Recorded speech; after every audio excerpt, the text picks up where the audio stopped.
Chapter 741. Yang Chendong suddenly thought of using greenhouses to grow crops. However, since he did not have any fertile land and had not made the necessary preparations, he decided to let Crimson City prepare the greenhouses. Before these things arrived, there was no need to inform Yumian. Yumian did not know what Yang Chendong was thinking, but he was waiting for these words. On the prairie, without sufficient strength, one would not dare to do anything. Now that he had the protection of Yang Chendong and the army, he was overjoyed. Yes, sixth young master, please wait for the good news next year. Yumian left happily, leaving Yang Chendong behind to mutter in his heart. Looks like there's a need to use force to intimidate others. If you want others to be afraid of you, then you have to learn how to show your fist and let others know how developed your muscles are, and how powerful you are. Just as Yang Chendong was thinking about who to find as his opponent, an opportunity came knocking on his door. That night, the director of the First City Security Bureau, Feng Liang, came to visit.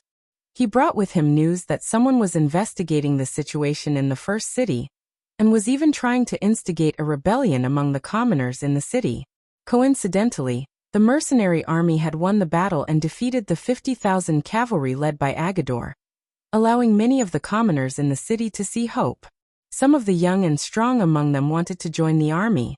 While contributing their strength, they also wanted to fight for a future for themselves. However, because there were too many captives from the battlefield and the mercenary army's food and fodder were all supplied from the outside, the number of troops had already reached a limit and could not be increased anymore. Thus, they did not choose to expand the army, and the young and strong people in the city naturally did not have the chance to join the mercenary army. At that time, it just so happened that Feng Liang was dealing with this matter. Due to various considerations, he gathered a few good young seedlings together and established a militia system, allowing them to be responsible for some of the security in the city. It was impossible to give them food, but they could still be given some silver every month. It was precisely this action that caused many people from the Security Bureau to appear in the city, and this time, it was these people who had contributed. They discovered that there were outsiders who had entered the city and were still contacting the commoners. They felt that something was wrong, so they took the initiative to contact them. In the end, they found out that the other party's identity and purpose were actually trying to persuade the commoners to rebel. This was tantamount to breaking the stable life they had painstakingly obtained. How could these secret agents agree? They immediately took the man and sent him to Feng Liang. Who is it? And who does it represent? There was not the slightest bit of nervousness on Yang Chendong's face. He had been looking for someone to show off his muscles, and now that someone had come knocking on his door, he had no reason to be unhappy. The sixth young master. Feng, of course, from the Golden Family, the Mongol, the Golden Horde. The Golden Family? Yang Chendong nodded thoughtfully. After the death of Genghis Khan, only his direct descendants, namely the descendants of Jochi, Chagatai, Ogidi, and Taoyui, were known as the Golden Family, and qualified to inherit the throne of the Khans. After Taoyui's son, Monk, became the great Khan of the Mongol, the range was further narrowed down to the descendants of Taoyui. Later, the Yuan dynasty emperors and the Ming dynasty Tatar Khans, such as Dayan Khan, were all from this line. The descendants of Genghis Khan established 4 khanates, namely the Golden Horde, also known as the Kipchak Khanate, the Chagatai Khanate, the Ogidi Khanate, and the Ilkhanate. The Golden Horde was the territory of Genghis Khan's eldest son, Jochi, and grandson Zibadu. Because they were the descendants of Genghis Khan, they were called the Golden Family by the Mongols. They had great influence in the entire grassland. The Golden Horde was now the most powerful branch of the Golden Family. Until now, they had occupied and ruled Russia, which spanned across the Eurasian continent, for more than 200 years. Yes, they are from the Golden Family. This Wu Siki relied on this relationship and was very arrogant.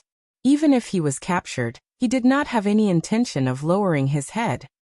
Feng Liang nodded and reported. He did not dare not to report anything that was related to the Golden Family. After all, this family represented the orthodox and had great influence on the grassland. For example, the leader of the Walla Yeshen was originally a strong military commander. He was also quite capable and ruled a strong grassland army. But why did he disappear in the end? After all, he was not a member of the Golden family. His force was also seen as a rebel army by the Mongols and was not orthodox. It was possible to be strong for a short period of time, but after a long period of time, everyone would ostracize you. If you still wanted to be king, you would be digging your own grave. Now that Yang Chendong was about to face the Golden family, it was inevitable that he would have to think more about it. Feng Liang stood there and did not say anything. He was waiting for the sixth young master's decision. If the sixth young master was not afraid of the other party, then of course he would teach the other party a lesson. If he had some concerns, then he would let the other party go. Sometimes, showing weakness did not mean that one was really weak. It was just a preparation to be stronger. This kind of waiting did not take long. Yang Chendong said, "Interrogate this person carefully. The Golden Horde is thousands of miles away. We have to find out how this person came to the first city so quickly. Interrogate him carefully. I am afraid he will not speak casually," Feng Liang said with some difficulty. "Haha, if he does not speak, then you will use tricks. Don't say that the Security Bureau has no way to deal with him. In short, find out all the details about him and learn more about the Golden Horde. If the conditions are right, we will choose to take the initiative to attack." Yang Chendong looked at Feng Liang with a faint smile. When he said this, Feng Liang was shocked. He did not expect that the sixth young master was not afraid of the Golden Horde, and even wanted to attack the Golden Horde. In this case, he certainly knew what to do. He immediately stood at attention, saluted and said confidently, "Sixth young master, please rest assured. I will definitely find out if he wet the bed when he was young." Since Yang Chendong had made up his mind, Feng Liang did not have any worries. When he returned to the Security Bureau's prison, the one who would suffer would be Wu Qixi. Relying on his background of the Golden Horde, Wu Qixi was used to being arrogant. Wherever he went, who would not give him some face? This was also the reason why he dared to go against Feng Liang. This was also the reason why he dared to openly collude with the people in the city to oppose the mercenaries. According to Wu Qixi, with his identity, even if he attracted the attention of the mercenaries, they would not dare to do anything to him. Didn't the Han people say that envoys would not be killed when two armies fought? Moreover, he was a member of the Golden Horde. But what he did not expect was that Feng Liang, who was very polite before, suddenly showed his fangs and tested all kinds of torture on him. Wu Qixi, who was used to being arrogant wherever he went, could not endure such pain. Even if his name was translated into Chinese, it meant loyalty. But at this moment, when faced with torture, he chose not to be loyal and told everything he knew. Just as Yang Chendong thought, Wu Qixi did not come from the Golden Horde. Time did not allow for it. The reason why he appeared in the beginning city in such a short time was that he came from the Gobi Mongol. As a member of the Golden Horde, Wu Qixi did not allow others to establish a strong force on the grassland. Anyone who dared to do so would be regarded as a provocation to the Golden Horde. So he stood up and came to the beginning city. After getting all the information he wanted, Feng Liang reappeared in the city lord's mansion early the next morning. With a pair of slightly bloodshot eyes, he reported the situation to Yang Chendong. Gobi Mongol? They really don't learn from their mistakes. Yang Chendong couldn't help but think of Tuoya's appearance in his mind, especially the pair of magnificent big breasts. It was really difficult for people to forget after seeing it. Yes, it's the Gobi Mongol. According to Wu Qixi, after he arrived there, he was warmly received by Khan Sud. Soon after, he heard about our beginning city, and then he volunteered to come. Feng Liang also smiled. He had a feeling that the sixth young master would not let the Gobi Mongol go easily this time. His feeling was soon confirmed. Yang Chendong narrowed his eyes and said, "Very well, after all, we have to show off our muscles. Then we'll choose them." Yang Chendong was determined to send troops to the Gobi Mongol. Wu Qixi's matter was just an excuse. He wanted to use this matter to warn some of the surrounding forces how powerful the mercenaries were. They'd better not have any ideas about it. Otherwise, the person who would die would be you, not me. He was determined to take action. Soon, All kinds of information about the Gobi Mongol were sent to Yang Chendong like snowflakes. The Gobi Mongol was distributed in the Mongol Empire, which was the Khalkha tribe. According to the information obtained, this tribe had about 600,000 soldiers, and its power was not small. However, because the area was too large, their power could not be concentrated at all. Every time they fought with outsiders, the number of troops they could mobilize became very limited. 600,000? It does have some momentum. After glancing at the number casually, Yang Chendong threw it aside. The so-called 600,000 was not in his eyes at all. After careful analysis, this number was really not a big deal. Other than the old people, children, and women, it was not bad if about 1/5 of the young people who could really ride horses and fight. There were only 120,000 of them, and they were spread out too thinly. They could only face tens of thousands of cavalrymen at most. Even Agador's 50,000 cavalrymen had been defeated, so there was no reason for them not to be able to defeat them. Chapter 742. Besides, even if it had a deterrent effect, if the opponent chosen was too weak, the effect would be limited. Summon all divisions and commanders for a military meeting. After issuing an order to Beta Persei, Yang Chendong walked straight to the newly built military building in the city.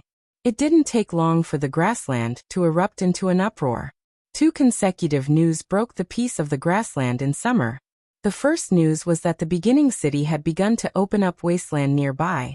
Although the season was not right, it was obvious that they were preparing to plant crops next year. It was said that there were hundreds of thousands of acres of fertile land. This was naturally not much in the Central Plains, but on the grassland, where war could break out at any time, this courage seemed a little big. Some of the powers were still wondering why the mercenaries were so daring.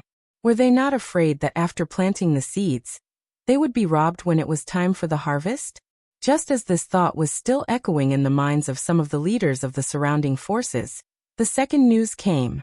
In view of the fact that the Mabe Mongolians had instigated Yukasai of the Golden family to come to the beginning city to cause trouble, the mercenaries decided to fight back to shock the people. In other words, the mercenaries were going to choose the Mabe Mongolians as their opponent. The news had just been spread out, and some people were still confirming the authenticity of the news. The mercenary army had already gathered, and went straight out of the city to the Jeshingang area of Mabe Mongolian. As if to strengthen the deterrent effect, this time, Yang Chendong personally led the troops. The troops were 5,200 people from the 3rd Division of the Cold Front, 3,000 people from the Jurchen Cavalry Regiment, 3,000 people from the Tatar Cavalry Regiment, and 3,200 people from the Reinforced Cavalry Regiment. A total of nearly 15,000 cavalry went out of the city. Tiger's Main's Independent Regiment, the 2nd Reinforced Cavalry Regiment, and the Logistics Regiment were left in the city. There were more than 10,000 people in total. Even if the enemy attacked, it was absolutely no problem to defend the beginning city for a certain period of time. The army exited the city. The mighty cavalry marched for several hours before exiting the city from the north and east gates. Then they gathered at one place outside the city and headed straight for Jeshingang in a seemingly mighty manner. From the first city to the Jeshingang area, one of the places that couldn't be bypassed was the Tatar-controlled Yandu city, which was also known as the Lingji Spring in the future. General Mu Ren, who was guarding the city, was terrified when he heard the news that 15,000 mercenaries were approaching. As a powerful local force, Mu Ren had 3,000 cavalrymen and 2,000 infantrymen. Speaking of which, Wanda City wasn't very big, nor was it flourishing. In fact, it was extremely poor. These soldiers were more than enough to protect themselves, but when faced with a mercenary army of 15,000 cavalrymen, he didn't have the slightest bit of confidence. Previously, Agadorji also belonged to the Tatar faction, and he had 50,000 cavalrymen. But wasn't he still defeated by the mercenaries? Now that they were facing each other, would they have a good ending? Was it possible to win? Mu Ren had no confidence at all. He had no choice but to cooperate with the mercenaries.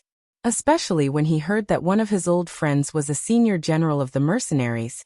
He immediately sent his own messenger to find the commander of the Tatar Cavalry Regiment, Su He. and wanted to find out what was going on. Mu Ren sent a messenger, but Suhi didn't choose to meet him at the first time. Instead, he called Hasegashan, the commander of the regiment, and asked him to keep an eye on Mu Ren. Then he personally went to see Yang Chendong to inform the sixth young master of the matter. Suhi was originally a defeated general, but because of his outstanding ability, he was favored by Yang Chendong. For him, Yang Chendong also let go of the enemy, Agadorji's son Haruichu. It could be said that he gave him enough face, so he offered his loyalty. This time, he told Yang Chendong about the matter, which was a way to express his attitude. Knowing that Mu Ren wanted to cooperate with him, Yang Chendong said to Suhi with a smile on his face, "You can tell them that we don't intend to do anything to Wandu, but they also have to abide by their duty. Don't think of attacking the first city. Also, about Mabe Mongolia, they have to tell us as much as they know. If they are not sincere enough, then we may kill them together." Yang Chendong had the confidence to say such words. In his opinion, it was not a big deal. With 15,000 elite cavalrymen in his hand, a small city with only 5,000 soldiers was really not a big deal. Suhi took the order and went to see the messenger sent by Mu Ren. He conveyed the order of the sixth young master, and the messenger left in a daze. What was enough sincerity? Not only he couldn't explain it clearly, but Mu Ren himself also didn't understand it after hearing this answer. Forget it, don't think so much. Immediately send someone to write down all the information we know about Mabe Mongolia, and give it all to the mercenaries. Mu Ren couldn't understand this sentence, but what he had to do was to do his best. If this couldn't satisfy the mercenaries, then they could only fight. He could only accept his fate. Hand it all over? Don't we need to keep some? Once the Mongolians of the Gobi Desert are heavily injured by the mercenaries, then our existence will become a real threat. The messenger reminded in a low voice. If we don't hand it all over, I'm afraid we can't survive this. Mu Ren shook his head as if he had made some kind of decision.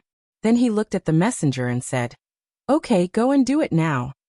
They were all Mongolians in the grassland, so Mu Ren did collect a lot of information about Mabe Mongolia.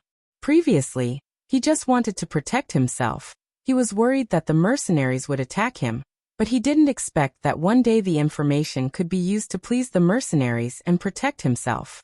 After the news was summarized, the messenger worked hard again and sent it to Commander Suhi. Finally, it was placed in front of Yang Chendong. Looking at the pile of information that was more than half a person high, Yang Chendong laughed and said, "Yes, it seems that this Mu Ren is still very sensible.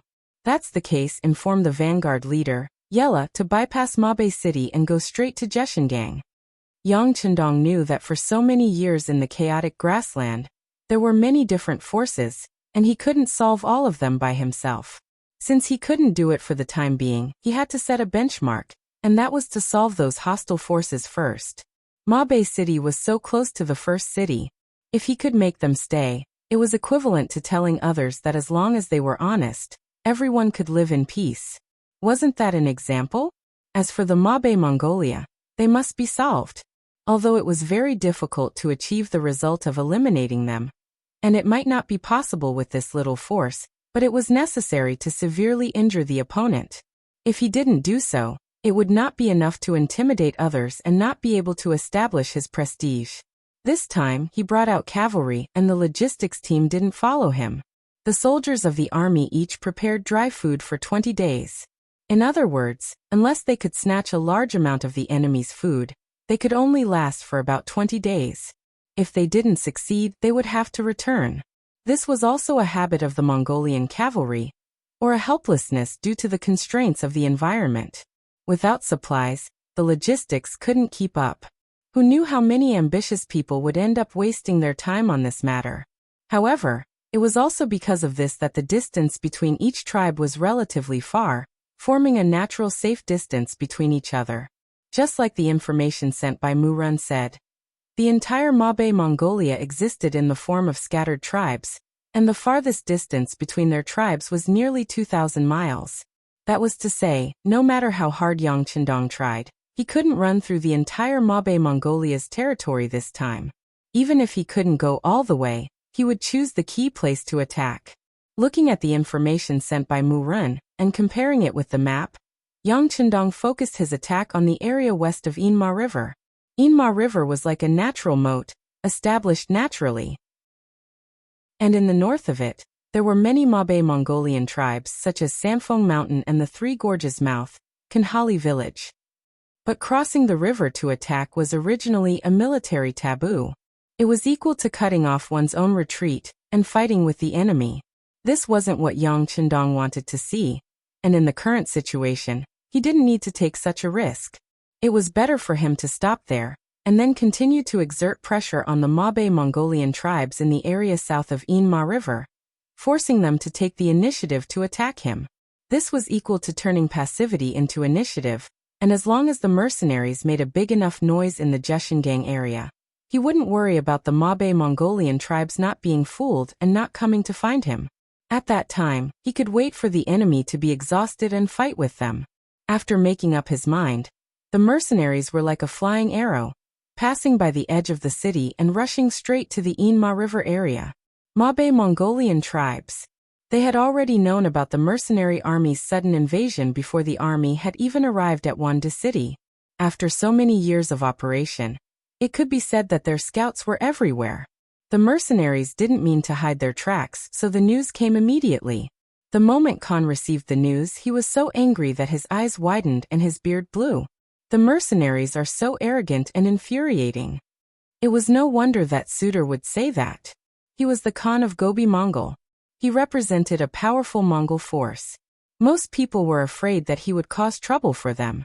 Who would take the initiative to provoke them? Not to mention that Wu Siki was not a member of his tribe. He was an emissary of the Golden Horde, a member of the Golden Horde. What did their actions have to do with him? Head Suitor was very angry. He thought that the mercenaries were looking down on him. He thought that they didn't dare to provoke the Golden family, so they targeted him. What? Do you really think that you can look down on us just because you defeated us in the Battle of the Dwarf Rock? If that's the case, humph. Chapter 743. Suda did not immediately say what he was about to snort, but the expressions of his subordinates in the tent all changed. Zamubala, the burly man with the name of White Tiger, stood up and said, "Great Khan, think twice before you act. We're not afraid of the mercenaries, but there's no point in fighting with them since we're the ones who stand out. It'll only benefit others." "Yes, Great Khan, this kind of thing that benefits others is not worth it." Another general, Bao-in, also stood up and expressed his opinion. Both of them felt that it was not worth fighting with the mercenaries. Perhaps there was no benefit in winning, and it would only damage their strength if they lost. However, the mercenaries had defeated Agar Dorji's 50,000 cavalry, which made them feel afraid, and did not want to fight. How could Suede not see through the thoughts of these two generals? He who did not want to fight, took this opportunity to say, "Humph. Since the two generals have the same opinion, then let's retreat. Let's retreat to the north of Inma River first." Suede made the decision to retreat, which was a wise move. Speaking of which, the main force of Gobi Mongol was at the north of Inma River. He had already sent another general, Narasong, to gather the cavalry and young people of the tribes. The reason why he moved forward and occupied the Jeshingang area was to control more territory and snatch more rich resources. However, now that the mercenaries had appeared and built the first city, it was equivalent to destroying all of his ideas. Sud Khan's retreat could be considered a wise choice. The dozens of tribes below had no choice but to put down their temporary encampments, leaving behind the beautiful grazing land in front of them and retreating together with the Khan. Not everyone was obedient. In this world, there were always some people who were not afraid of anything. They were optimistic that even if the sky fell, there would be someone tall to hold it up. As for the fact that they were unknown to the public, no one would have any ideas about them. Speaking of which, there were many people like this. They could not make the decision to give up the beautiful water plants in front of them, and chose to stay. They were hoping that the mercenaries wouldn't notice them at all, and would just brush past them. They should be chasing after the main force of Sud Khan. In the past, it was difficult for Yang Chendong to find them. But since he got the information provided by Mu Run, he knew the distribution of the Mongolian tribes in the Jishingang area. when the scouts at the front sent news that the Suda Khan had begun to retreat, but there were still some small tribes and even some individual households that did not listen to the advice to leave, he immediately seized this opportunity. Nuzhan Vanguard Regiment, don't stop. Continue to pursue and attack. Let the 1st Cavalry Regiment rush forward and rob the people and livestock. The Mongols were not the only ones who knew how to plunder people and resources. Mercenaries did the same. Currently, the first city was in the midst of development and construction. What it lacked the most was population. These were all good seedlings. According to their attitude of wanting money more than their lives, if these people were brought to the first city and saw the prosperous development there, they would not leave even if they were driven away. Yang Chendong's analysis was right. Those who knew that the mercenaries were coming but still did not give up their current territory were those who wanted money more than their lives. After they were robbed and brought to the first city, they quickly fell in love with it and made great contributions to the development and construction of the first city in the future. But that was all in the future. Let's talk about the present. When the head of Windchaser Regiment received the military order and began to plunder the Mongolian tribes separately, many people were shocked by this behavior. Didn't they say that robbing people and things was their specialty? Why did these Han Chinese troops learn from them? Was it a joke when others said that the great Ming Dynasty was rich in resources and had a large population? No matter what these people thought, the 1st Cavalry Regiment of Windchaser Regiment did not show any mercy.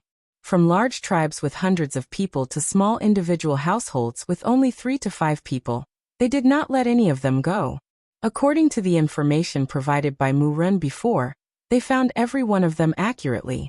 In some places, according to the information, they could not see anyone, only some traces of tents. But in some places, they did find a large number of horses and sheep, as well as a small number of frightened Mongolian people. According to the military order, the mercenaries did not kill anyone. As long as the other party did not resist, they would only be taken away together with the animals. On the contrary, if they wanted to resist desperately, they would not show any mercy. Even before they got close to the enemy, the arrows from a distance were enough to kill them. This led to a situation where Sud Khan led the army and kept walking in front. Behind him, more and more tribal people who refused to leave became captives in the hands of the mercenaries. When this kind of news began to gather one by one, it finally aroused strong dissatisfaction from Sud Khan. Even the generals and soldiers below had angry expressions on their faces. Although he was angry, Sud Khan also knew that if he went back now and fought with the mercenaries, both sides would suffer losses. For the future, for the big picture, he could only bear with it. However, his mouth still did not let them off. Mercenaries, remember this. The contempt and sin that you have imposed upon us today will be paid back tenfold, or even 100-fold in the future. In just 12 days, the 1st Cavalry Regiment of Windchaser Regiment had captured 5,000 Mongolian people, and the number of horses and sheep that they had captured was uncountable. With so many captives and resources suddenly increasing, the speed of the mercenaries was greatly affected, and the army started to slow down. Luckily, they had captured too much, especially some of the Mongolians who resisted. After they died, the horses and sheep became ownerless and could be used by the mercenaries. Kill some of the ownerless fat sheep to replenish the army's food. At the same time, send someone to inform Commander Yella to slow down and wait for our army to meet up. After knowing that Yella's Nuzhan Cavalry Regiment was a day's journey away from the main army, Yang Chendong gave this order. Yang Chendong's military sense was really strong. The moment he felt that something was wrong, he immediately corrected it. However, this order was still a little too late. At this time, the Nuzhan Cavalry Regiment was already being watched closely by Sud Khan. They had been chased for 12 days, and the Mongol army had even escaped first, so they had more than 12 days to escape. Finally, they came to the side of the river. Once they crossed this river, they would be able to meet up with more Mongol cavalry regiment. By the time they reached this point, Sud Khan's confidence had also become a lot stronger, especially when the scouts at the rear sent news that a 3,000-man cavalry was 50 to 60 li behind them, while the main force of the mercenaries would take a full day to reach them. A smile that hadn't been seen for a long time appeared in Sud Khan's eyes. Ha ha ha, only 3,000 cavalry, and you dare to chase us so close? Since you don't know life from death, don't blame me for eating you. The enemy's forces were so small, and Sud Khan saw hope. After continuously retreating, the morale of the entire tribe was very low, and they urgently needed a victory to boost their morale. He immediately called his subordinates, Zamubla and Bau'in, and told them his thoughts. Sud Khan looked at them expectantly, waiting for their decision. The two generals did not expect Sud Khan to have the idea of fighting with the mercenaries. However, when they heard that the enemy only had 3,000 cavalry behind them, they became excited. Although the mercenaries were tough bones and were not easy to chew, the result was that both sides would suffer heavy losses. However, the enemy only had 3,000 cavalry, and even if they fought, their losses would be limited. The important thing was that they had been running for so many days, and had long been suppressing the anger in their hearts. If they had the chance to vent it out, it would raise the morale of the army and the people. Fight! The two generals hesitated for a moment before making the same decision. You can't fight. While Sud Khan was still excited about the actions of the two generals, another crisp voice came from the entrance of the tent. And then Princess Narain Tuya's figure walked into the tent. Because of her figure, her boundless chest squeezed in before she arrived. Then Princess Tuya's beautiful figure appeared. She first glared at the two generals, especially Bau'in. This person had previously said that the mercenaries were very powerful, and fighting with them would not be worth the loss. But now, he actually advocated for a fight, which made her somewhat disappointed. After looking at the two generals, Tuya's gaze fell on Sud Khan. Father, you can't fight. The mercenaries are very powerful, and even the Walla's best fighter, Yeshen, is not their opponent. Previously, there was the news of Agador's 50,000 cavalry being wiped out. If we fight with them, it will be difficult to win. What does a girl know? Seeing that his daughter dared to question his father's decision, Sud Khan's face immediately showed anger. To be able to become a Khan, there must be something good about him. After being in the position for so long, his body had formed a unique domineering aura. Normally, even someone as valiant as Zamubala wouldn't dare look him in the eyes. However, today, in front of Tuoya, she wasn't afraid at all. She looked straight back at her father's eyes. Fighting with the mercenaries will only cause our Gobi Mongol to fall into a state of eternal damnation. Living in the grasslands since childhood, Tuya was used to seeing people fight to the death with their enemies, and this made her admire heroes even more.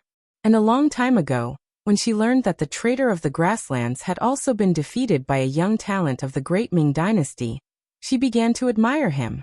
She had always wanted to meet him, to see what kind of person he was, to be able to defeat this traitor of the grasslands with less than 1/10 of his military strength. Chapter 744. However, Tuoya, who was not fated to enter the great Ming Dynasty, thought that there was no hope in her life. She never thought that she would meet him on the grassland one day. However, she did not know him and missed him in the end. After the battle, when she found out that the Han youth who saved her from Hera Rishi was the war god of the great Ming Dynasty that she had admired for a long time, she even had the idea of going to the beginning city to see this war god again. Her worship made Tuoya interested in Yang Chendong. Although it was not to the extent that she had feelings for him, at least she had a good impression of him. However, this was not enough to make her lose her mind, especially when she saw her father's failed sneak attack last time. She sadly discovered that they seemed to have become enemies. Would there be a good result if she took the initiative to meet the enemy?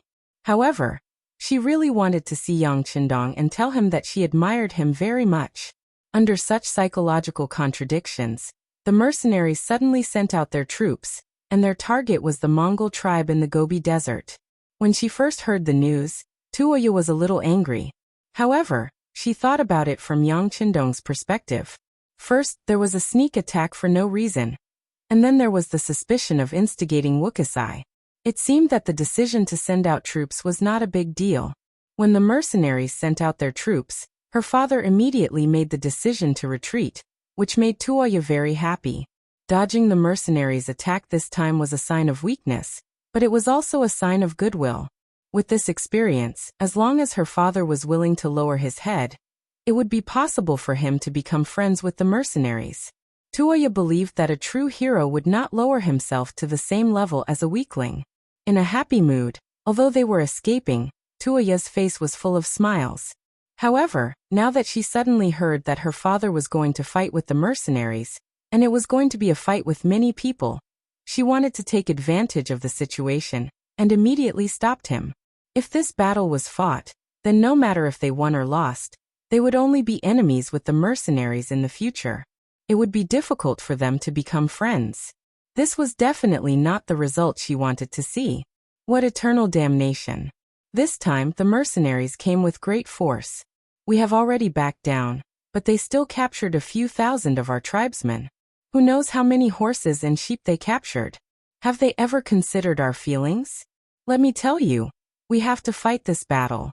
Not only that, we have to raise the morale of our Mongol cavalry. Men, take the princess away and keep a close eye on her. Without my orders, she will not have any freedom. Suitor, who had already made his decision, would not allow anyone to interfere with him. Even if this person was his beloved daughter, it was still the same. The bodyguards outside the tent heard the Khan's order and walked into the tent. They looked at Tuoya with an innocent expression and said, "Princess, we are just following orders. Please don't make things difficult for us." After saying that, someone came forward to invite Tuoya to leave. "Father, you can't hit him or you'll regret it." Tuoya was taken away, but her voice still echoed in the air. "Don't bother about her. What does a girl know about important matters? How about this? Let's first discuss how to eliminate these 3,000 mercenaries." Suede forcefully banished his daughter's cries in his heart, and continued to discuss military matters with the two generals. The Inma River was less than 100 miles ahead. When the Nuzan cavalry had chased them all the way here, they naturally slowed down. As the commander, Yella had the ability to command. He also knew that it was not a good idea to go in alone.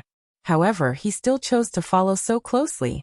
He wanted to wait for the enemy to cross the river before attacking them halfway. He wanted to achieve victory to show the Nuzan cavalry's ferocity. Reporting, Commander, the 6th young master has given the order. He wants us to stay here and wait for the army to meet up.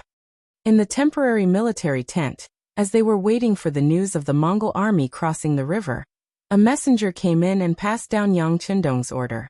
Just as this messenger appeared, another scout that had been sent to the front also rushed back. Reporting, Commander, the Mongol army has begun to cross the river. Oh, it has begun? Ah.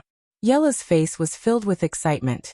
After chasing for more than 10 days, the opportunity had finally come. Yella was still laughing when the vice commander, Lu Dai, suddenly said, "Commander, the 6th young master has just given the order." "Sai, what do you know? Haven't you heard that when a general is out there, he can't follow orders? Furthermore, although the 6th young master is strong, he is not at the front lines and does not know what is happening here. Naturally, he can't make the most accurate judgments." Yella waved his hand casually.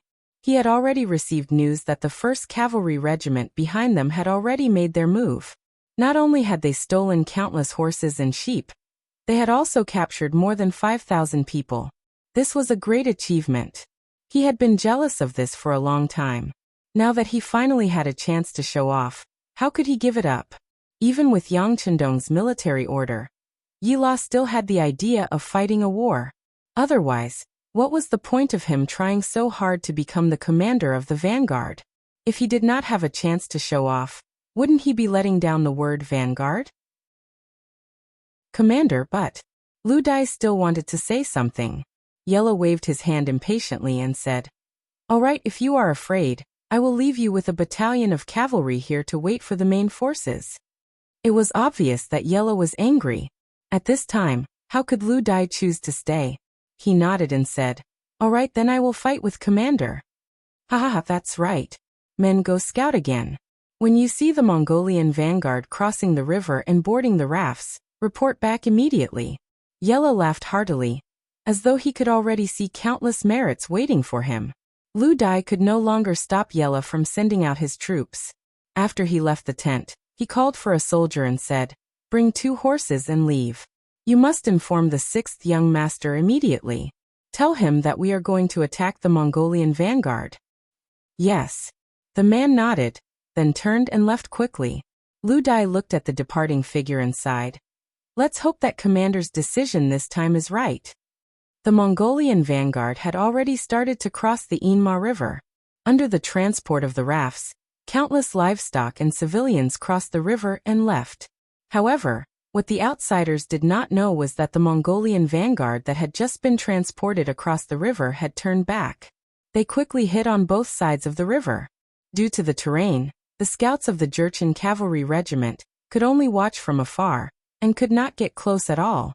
This little trick was hidden from them. When he saw that there were only 5,000 to 6,000 enemies, the scout immediately turned around and reported the news to Commander Yella, who had already advanced 30 miles to the rear. After waiting for 10 hours, the opportunity finally appeared. Yella didn't want to wait a moment longer. She immediately gathered the troops and rode straight to the side of the Inma River. In front of the river, Sud Khan and a few other generals did not leave. They had been waiting for the mercenaries to come closer. However, after 10 hours, most of the vanguard had left, but the enemy still had not appeared. They could not help but feel anxious. "Don't tell me the mercenaries are trying to chase us to the north of the river? Don't tell me they have no intention of fighting? Why don't we charge back?" "No, once we charge back, the enemy will have too much time to retreat. We won't be able to catch up to them." With a distance of 30 li, everyone was riding on horses. No matter which side it would be difficult to catch up to the other side. Amidst the discussions, Suder Khan's expression turned ugly. Could it be that the mercenaries were really that careful? If that's the case, I'm afraid there won't be a chance. Just as Sud Khan and the other generals were sighing at how timid the mercenaries were, a scout finally ran over and reported loudly, "Khan, the mercenaries have moved out. They are approaching us from 30 li away." "Oh. Haha, they're finally here?" As if he had won the lottery, Sud Khan laughed out loud. The enemy had finally taken the bait. Now it was time for him to perform well. "Pass down my orders. Make preparations according to the previous plan." The various generals also left with excitement in their hearts, looking for their own troops that were lying in ambush, preparing to outflank and besiege the other party. Under the anticipation of everyone, the Nuzan cavalry finally appeared after more than 2 hours. When they were about 5 li away from the river, they saw more than 2,000 Mongols anxiously crossing the river on wooden rafts. "Haha, just in time," Yella said happily. The enemy had less than 3,000 people, and they were running away in a hurry. They couldn't form any effective fighting force. If they rushed up now, they would be able to kill a lot. In this way, as the leader of the vanguard, he didn't disgrace his mission this time. "Attention everyone, charge with me, blow the bugle." Toot toot toot toot, a loud bugle call sounded, and the 3,000 cavalrymen rapidly approached the side of the horse-drinking river. The sound of hooves landing on the ground caused clouds of smoke to rise. Under the setting sun, it was like a broken song of doomsday, blowing the bugle call of war. "They're finally here. Everyone pay attention, get off the rafts and fight. Archers, attack from afar. Everyone else, get on your horses and charge." Sud Khan, who couldn't wait any longer, smiled when he saw that the mercenaries had fallen for the trap. Only 3,000 people came. It was finally time for him to take revenge. The Mongol army methodically defended according to the previous plan. Many soldiers even got on their horses and flashed their sabers. This scene fell into the eyes of the vice-leader of the Nuzan cavalry, Lu Dai, who was getting closer and closer. He felt that something was wrong. Chapter 745. "Leader, something's not right. Look, the enemy isn't panicking at all. Instead, they seem to be prepared." Lu Dai's voice traveled into Yella's ears, and he couldn't help but take a closer look. Although he had doubts in his heart, he still said fearlessly, "It's fine, we have 3,000 elite cavalrymen, and the enemy has less than 3,000 men. Even if we face them head-on, they won't be a match for us. Charge." The comparison of forces and the quality of the soldiers gave Yella unlimited courage and confidence. However, not long after he said that, the ground around them suddenly trembled. Following that, a large number of Mongolian cavalry appeared on their left and right. From afar, They seemed to cover the sky and the earth, as if there was no end to them. Not good, we've fallen into a trap. The enemy has set up an ambush. Lu Dai quickly reacted to the situation. When he saw that there were around 10,000 Mongolian cavalrymen in front and to the side, he cried out in surprise. Yela's expression finally changed. He could naturally tell that this was the enemy's plan to surround them. However, it was too late to retreat now. He gritted his teeth and shouted, "Brothers, don't be afraid. We'll fight to the death. At most, we'll be heroes again after 18 years. Yes. Don't be afraid. I've already sent someone to inform the 6th young master. I believe that reinforcements will arrive soon. That will be the time for us to obtain victory. Now everyone listen to my orders. Use the 3-to-3 strategy to deal with the enemy. Don't kill the enemy, just protect yourselves first." Lu Dai's voice rang out, stabilizing the morale of the troops. "Did you send someone to inform the 6th young master?" Yela, who was at the side, asked with a suspicious look. "Yes, please forgive me for not asking for permission," Lu Dai replied. "It's fine. You did the right thing. Looks like the 6th young master is still the best. I shouldn't have disobeyed orders," Yela said with a face full of regret. At this moment, it was useless to say anything. Facing an enemy that was 3 times their size, and the enemy was already prepared, the Nuzan cavalry began to struggle for a long time. At this moment, the 3-3 tactic played a key role. Every group of 3 cavalrymen formed a small group, leaving their backs and sides to their comrades as much as possible. This allowed them to face the enemy, kill the enemy, and wound them without worry. Facing the sudden encirclement, the mercenaries were actually able to remain calm. This was out of the expectations of the Mongol cavalry. But no matter what, since the battle had already begun, there was no reason to stop.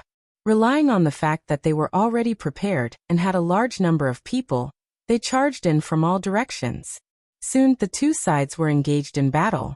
The sounds of war horses neighing and the angry shouts of the cavalry rose and fell one after another. The sun was setting in the west, and the sky was already turning red. Bright red blood flowed out in front of the horse-drinking river.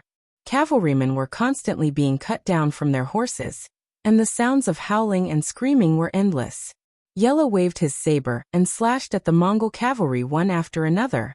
After fighting for less than 2 hours, his entire body was already covered in blood. However, whether the blood was from his own body or from the enemy's body, he was already unable to distinguish. Now he only knew how to wield his saber mechanically. He only knew that when he saw someone who was not wearing a military uniform, he would wield his saber and slash at them. Under such desperate resistance, the last ray of the setting sun finally fell, and the sky began to turn dark. Once the sky turned dark, it was difficult for both sides to unleash their full strength. When they could not see the situation on the other side, the speed of their attacks became more careful. It was as if they were afraid that they would hurt their comrades if they were not careful. Using this opportunity, Yela could finally heave a sigh of relief. The continuous slashing just now seemed to have used up all the strength in his body. When he finally had a chance to rest, he felt that his right arm holding the saber had become very heavy. It was as if in the next moment, he would not be able to raise it again. "Who is it?" Although he was very tired, he was still alert. When he felt that someone had appeared beside him, he instinctively slashed his saber. But it was immediately blocked. Then the familiar voice of the vice commander, Lu Dai, rang out. "Commander, it's me." "Lu Dai, haha, you're still alive. How are you?" When he heard Lu Dai's voice, Yela forced a smile. His face was filled with relief. "I'm fine. The soldiers and I fought according to the 3-to-3 strategy. There weren't too many casualties." As he spoke, Lu Dai had already come to Yela's side. When he got closer, he could finally see that there was a thick layer of blood on Yela's body. He could not help but ask softly, "Commander, are you injured?" "No, this is the blood of the enemy," Yela said proudly. But at the same time, he knew that he had reached his limit. He might not be able to kill more than a few enemies before he was really injured and killed. Hearing that Yela was not injured, Lu Dai was relieved. He then looked around and said, "Commander, it's dark. The enemy can't attack, but they should be lighting up torches soon. If that's the case, I'm afraid our situation won't be too good. I know.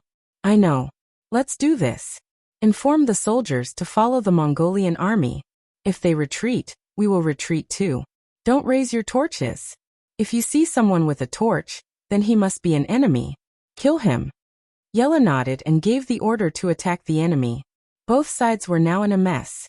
It was really you and me. There was no distinction between them. At this time, if anyone dared to light up a torch, they would be the first to be lit up. They would unavoidably become a target for everyone. Yes, Commander. After Lu Dai agreed, he said to the few soldiers beside him, "Go and pass on the commander's order. If you don't see where our brothers are, shout. This way, everyone can hear you." In the darkness, they stopped the Mongol army from killing people. At the same time, they also stopped the Nuzan cavalry from giving out orders. Fortunately, the voices could be heard clearly in the darkness. After a series of shouts, the soldiers quickly knew what was going to happen and how to deal with it. The shouts also reached the ears of the Mongol army. In fact, they already had people holding torches and preparing to light them up. After all, with torches, they could differentiate between each other. They would know where to kill and who to kill. However, the shouts made some of the people who wanted to light up their torches hesitate. They were really afraid of becoming a target. However, there were still some people who did not believe in heresy. In the end, they still lit up their torches. The moment the light appeared, it was naturally very eye-catching in the darkness. When everyone looked towards the source of the light, there were also arrows that pierced through the air. There were even sounds of sabers being swung down the moment the flames appeared. Regardless of whether it was the archers attacking from afar or the sabers attacking from close range, there was only one result. All the Mongolian riders who lit up their torches became the target of everyone. They became the first targets and targets to be attacked. Not only that, when the torches were lit up, even some of the cavalry who were illuminated by the light were killed on their horses. Most of them were Mongol cavalry. There were also a few Nuzan cavalry who were killed. Bastard, I don't want torches. Don't light them up next to me. Otherwise, my saber is not to be trifled with. Seeing that not only the people who lit up their torches, but also the people around them were about to be implicated, loud shouts rang out. These shouts were all from the Mongol cavalry. After all, everyone was afraid of death. Especially when they had the chance to win, no one wanted to die. The strategy of using torches to kill the enemy in the darkness failed. This was because everyone was too close. It was so close that the enemy could be 3 meters away from them. However, no one wanted to test it with their lives. No one wanted to gamble with their lives. This led to a strange phenomenon. They were clearly enemies, and they were very close to each other. However, on this night, they were actually living in peace. Everyone seemed to have reached a tacit understanding, and were waiting for the arrival of dawn. They were all saving their strength. When the time came, it would be time for them to be at their wits' end. At the periphery of the battlefield, Suede's face was filled with despair and anger. He thought that with more than 10,000 cavalry, the most elite force by his side, it would be easy to deal with the 3,000 unprepared enemy cavalry who were surrounded by him. With just one charge, it would crush the enemy's fighting spirit. That would be the time to reap the fruits of victory. However, after fighting for more than 2 hours, not only did they not scare the enemy, but the sky had also darkened. Now they could not even light up their torches and could only wait for dawn. This made him feel depressed. Zamubala and Bao Yin's expressions were not any better. However, they did not have any better ideas. Other than waiting, it seemed that they could only wait. Of course, it was not completely impossible. For example, they could distribute bows and arrows to the battlefield. This way, they could at least kill some mercenary cavalry. However, on the battlefield, it seemed that they had more cavalry. If they really did that, it would only cause a greater mutiny. They thought of withdrawing their troops, but they were also worried that the mercenaries would turn around and escape. If that happened, they did not know if there would be any hope for them to chase after them. This would not work, that would not work. They could only wait helplessly. The night seemed to be very long, and the waiting time seemed to be very torturous. 2 hours passed, then another 2 hours passed. After the sky darkened, it would be dawn. This was an iron law. Gradually, when a smear of white appeared in the distant sky, the sky also slowly brightened. With the arrival of dawn, the originally silent battlefield was suddenly filled with shouts of killing, and became lively again. Chapter 746. After a night of waiting, everyone felt like they were about to go crazy. Finally, they could see their opponents clearly and kill them with their swords. Everyone seemed to have used up all their strength. The clanging sounds were endless. After a night of hard work, the moment the two sides clashed, countless heads fell to the ground, countless riders fell off their horses, countless blood flowed, and countless lives were ended. The sky was finally bright, and the difference in strength between the two sides was clearly shown. Looking at the battlefield, there were only about 700 people left from the original 3,000 Nuzan cavalry. Almost all of them were injured, and they all looked tired. On the other hand, the Mongolian cavalry from Mabe had lost even more men. Under the effect of the 3-3 strategy, and the advantage of weapons like sabers, they had lost around 4,000 men. However, because of their advantage in numbers, they were still strong. Kill them all. Don't leave a single one alive. Looking at the battlefield, the number of casualties on his side was even higher. Suitor was sweating profusely. He finally witnessed the strength of the mercenaries. If he wasn't the one who ambushed them, it was highly doubtful that his 10,000 men would be able to defeat the 3,000 cavalrymen in a head-on clash. Suitor Khan gave the order, and all the Mongolian cavalry started the final charge with their advantage in numbers. Every Nuzan cavalry had to face at least 3 or 4 enemies. Luckily, the 3-3 strategy was still working. As long as their comrades didn't die, they didn't have to worry about their flanks. This allowed them to use their full strength and try their best to injure and kill their enemies. Even so, after a night of tension, the Nuzan cavalry had used up most of their strength. If this continued, it was only a matter of time before the whole cavalry was wiped out. Tong. Tong tong. Tong tong tong tong. Tong tong tong tong. The ground shook again and black figures started to appear in the distance. First, it was 1, then 10, then 100, 1,000. When more and more black figures appeared, a bright 5-star flag fluttered in the wind. In the early morning, it was very bright and dazzling. The reinforcements were finally here. After Yang Chendong gave the order for the vanguard to stop advancing, he felt that something was wrong. He was well aware of the combat power of the Nuzan cavalry regiment. It could be said that unless they used firearms like the 3 divisions of the Cold Front, no one would be a match for them if they only used cold weapons in a battle.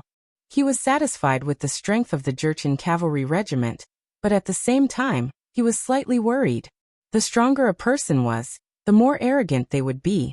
Once the opportunity appeared, in order to perform better, they would most likely not listen to his orders. Yang Chendong was proud, but he was never arrogant. He had a good understanding of the generals under his command, especially the ones he had put in important positions. If he gave orders to Zhue Feng's reinforced first group, or Lu Zhua's reinforced second group, they would unconditionally listen to his orders. However, this might not be the case for the Jurchen and Tatar cavalry. Because he was worried, Yang Chendong added another order, which was for the 3 divisions of the Cold Front to send a group to support them. It would be best if the Jurchen cavalry regiment listened to his orders, but if the situation changed, he had to think of a way to pull them back and try to stop them from moving ahead. In history, Ma Su was a smart person and was valued by Zhuge Liang. However, because of his arrogance, he lost his footing and caused the Shu army's plan to fail. Since there was a lesson in front of him, Yang Chendong had to be prepared. After receiving the order, the 3 divisions of the Cold Front personally led a group of fast horses and set off. They threw down all the heavy equipment and traveled light. While they were moving forward, they met the scouts sent by Deputy Commander Lu Dai, and found out what the Nuzan cavalry was going to do next. As a result, their footsteps became even faster. They rushed all the way and finally arrived at the battlefield 10 hours after the battle had ended. At this time, the Jurchen cavalry regiment was basically crippled. The original 3,000 cavalry was only left with 600, and they had lost 4/5 of their forces. This was the Jurchen cavalry regiment.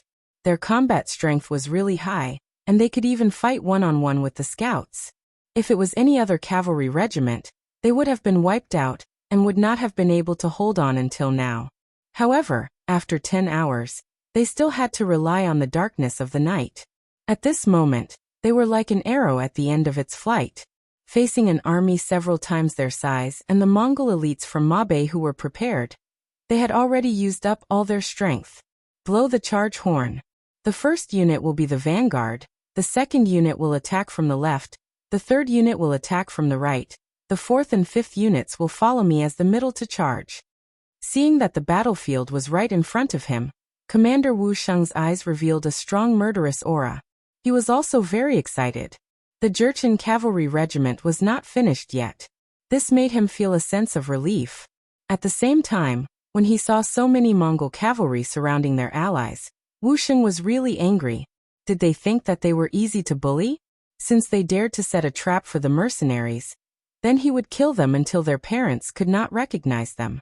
The first unit of the 3rd Cold Front Regiment rushed all the way here, because they wanted to fight. The opportunity was right in front of them. From the regiment commander to the ordinary soldiers in every combat squad, everyone became excited at this moment. Even the soldiers in the catering squad had their eyes shining with excitement. The first to charge out was the 1st Regiment, 1st Unit, 1st Company Commander Tang Longtian. This was the former Jianzhou Left Guard Commander Qianshi of Baiming. He was a Grade 4 martial officer, but during the Battle of Liao River in the New Urgan-Dusi region, he lost to the mercenaries and became a captive. However, a general was a general. Once he straightened out his attitude and thought things through, it did not take long for him to display a strong military talent and personal qualities. In the end, he obtained a high score in the military examination. After that, a few regiments passed him an olive branch, expressing their thoughts of taking him in as a member. Everyone else was fine as long as they had a unit, but Tang Longtian had so many choices that he was put in a difficult position. However, in the end he still decided to join the 3rd Division of the Cold Front. Even though he could only start as a normal soldier, unlike the other units where he was given the position of squad leader, vice squad leader, or even platoon leader, he still made the decision. In his opinion, since he was going to join the mercenaries, he would choose the strongest unit to join. Gold would always shine. After Tang Longtian joined the 3rd Cold Front Regiment, he was assigned to the 1st Regiment. His performance was outstanding, and he was promoted as an exception. In the end, he was promoted to the position of 1st Company Commander. Now he was the vanguard of the vanguard, leading the 1st Company Commander and charging forward. The sudden appearance of the 5-star flag and the sound of the bugle horn were like a tonic that flowed into the hearts of Yella and the other 600 Nuzan cavalry soldiers. When they turned around and saw a large group of mercenaries charging from afar, many of them actually had tears in their eyes. This was the benefit of being an organization. Although it was free to do things alone, but once they met with danger, they could only face it alone. If they could not survive, then only death awaited them. With an organization, it was completely different. Just like what was happening now, the mercenaries had sent reinforcements. This meant that they would not have to die. Not only that, they could hold off the Mongol cavalry, and perhaps even turn the situation around. Yella was able to become a regiment commander not only because of his bravery, but also because he was quick-witted. He immediately shouted, "Don't retreat anymore. Keep the enemy occupied and buy time for the main force to arrive." Roar. The 600 cavalry soldiers in the regiment all roared in agreement. Then they changed their attitude of retreating, and suddenly launched a ferocious attack on the middle of the Mongol army. Potential was something that was hard to predict. Usually, one could unleash several times their strength. Everything depended on the situation and the atmosphere. Now the Jurchen cavalry regiment was able to display their potential, and suddenly became lively and lively. Correspondingly, the Mongol cavalry panicked. They had originally thought that the enemy would definitely be defeated, and that they only needed to chase after them like a dog that had fallen into the water. Who would have thought that the enemy would have reinforcements? The moment the sun rose, before they could unleash their full strength, the enemy had appeared. The Mongol cavalry, who were already shocked by the Nuzan cavalry's stubbornness, had already lost their will to fight. After all, anyone would instinctively want to hide as far away as possible when facing a dying person who was looking for someone to fight for their life. Now, not only was the Nuzan cavalry fighting to the death, there was also a mercenary army. How were they going to fight this battle? Many of the Mongol cavalry who had their own plans started to retreat. They tried their best to stay away from the Nuzan cavalry to save their own lives. The Mongol cavalry retreated and avoided them. This was equivalent to opening up a path for the Nuzan cavalry, giving them more chances to reach the middle of the army and threaten the enemy commander. One could imagine what kind of scene it would be if they were entangled with the mercenaries, and the main force of the mercenaries came to kill them. Sud Khan was also shocked by this scene. He did not expect the mercenary reinforcements to arrive so quickly. He knew that he did not have much time left. He turned around and looked at the Inma River. Seeing that the wooden rafts were ready, he immediately made a wrong decision. Retreat, retreat with me. As long as we retreat to the other side of the river, they will not be able to do anything. Was it right to retreat? Chapter 747. Of course it was not a mistake. It was just that the timing was not right. He could have arranged for a group of cavalry to block the charge of the Nuzan cavalry and retreat. However, the Sutta, whose life was in danger, was afraid and made a wrong decision. He did not leave anyone behind to defend against the enemy. Instead, to save his own life, he was the first to dismount and lead his horse onto the wooden raft. This caused the Mongolian cavalry, whose morale was shaken, to lose their morale and become chaotic. Along with Sudur Khan getting on the wooden raft, the other Mongol cavalry saw that the situation was not good, and did not hold back. They all got off their horses and charged onto the wooden raft. At that moment, they finally had a chance to show off their nimble and agile skills. All of them risked their lives to get on the wooden raft and retreat. Along with them were his generals Zamubala and Bau'in. Since even the Khan wanted to escape, why would they be so foolish as to bring their men to block the enemy? They were the same as everyone else. They only had one life. The commander and a few other generals were the first to escape. After the wooden raft was filled, they quickly rowed towards the center of the river, leaving behind many Mongol cavalry who did not get on the wooden raft. All of them were anxious. Seeing the Nuzan cavalry charge right in front of them, they could only brace themselves and charge up. They could not retreat and could only fight. This was a choice that they had no other choice. However, such a choice was something that they had no choice but to do. They were destined to lose their morale and fighting spirit. They were destined to be a pile of loose sand and would definitely fail. Commander Yella used the last of his strength to lead Deputy Commander Lu Dai, and the other 600 warriors to wave their blades and kill the Mongol cavalry who were already panicking and afraid. Under this kind of attack, the enemies were quickly scattered in all directions. The number of soldiers was many times their number, but without the orders of their general, they could only dodge and hide. They could not display their original strength. Tang Longtian arrived. As the vanguard of the vanguard, the moment the order was given, he led the first company to charge to the front.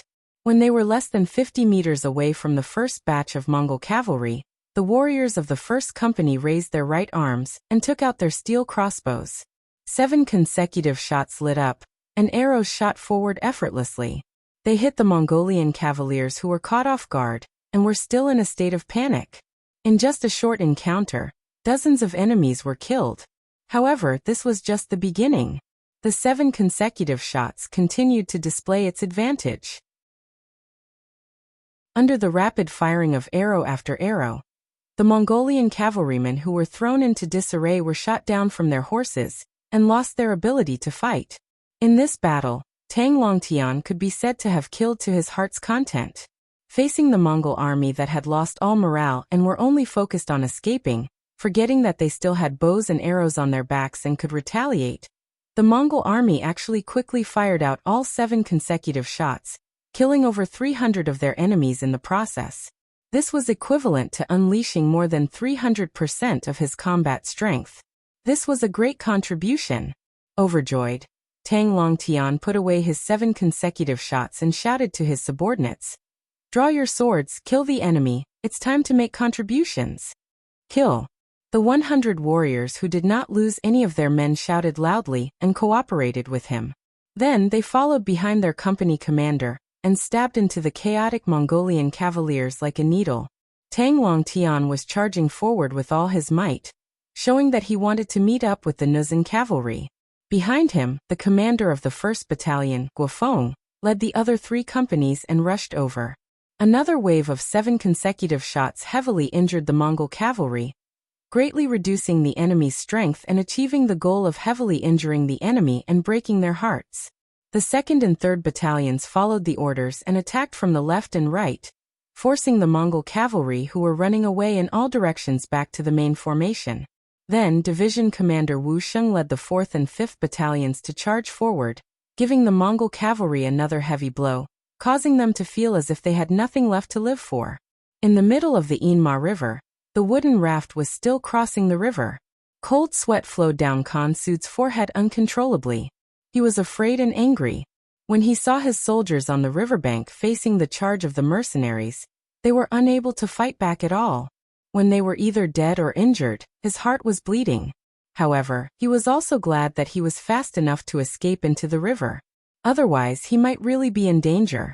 However, he did not think that if he did not escape immediately and waited for battle, he might have a chance to bring more soldiers across the river.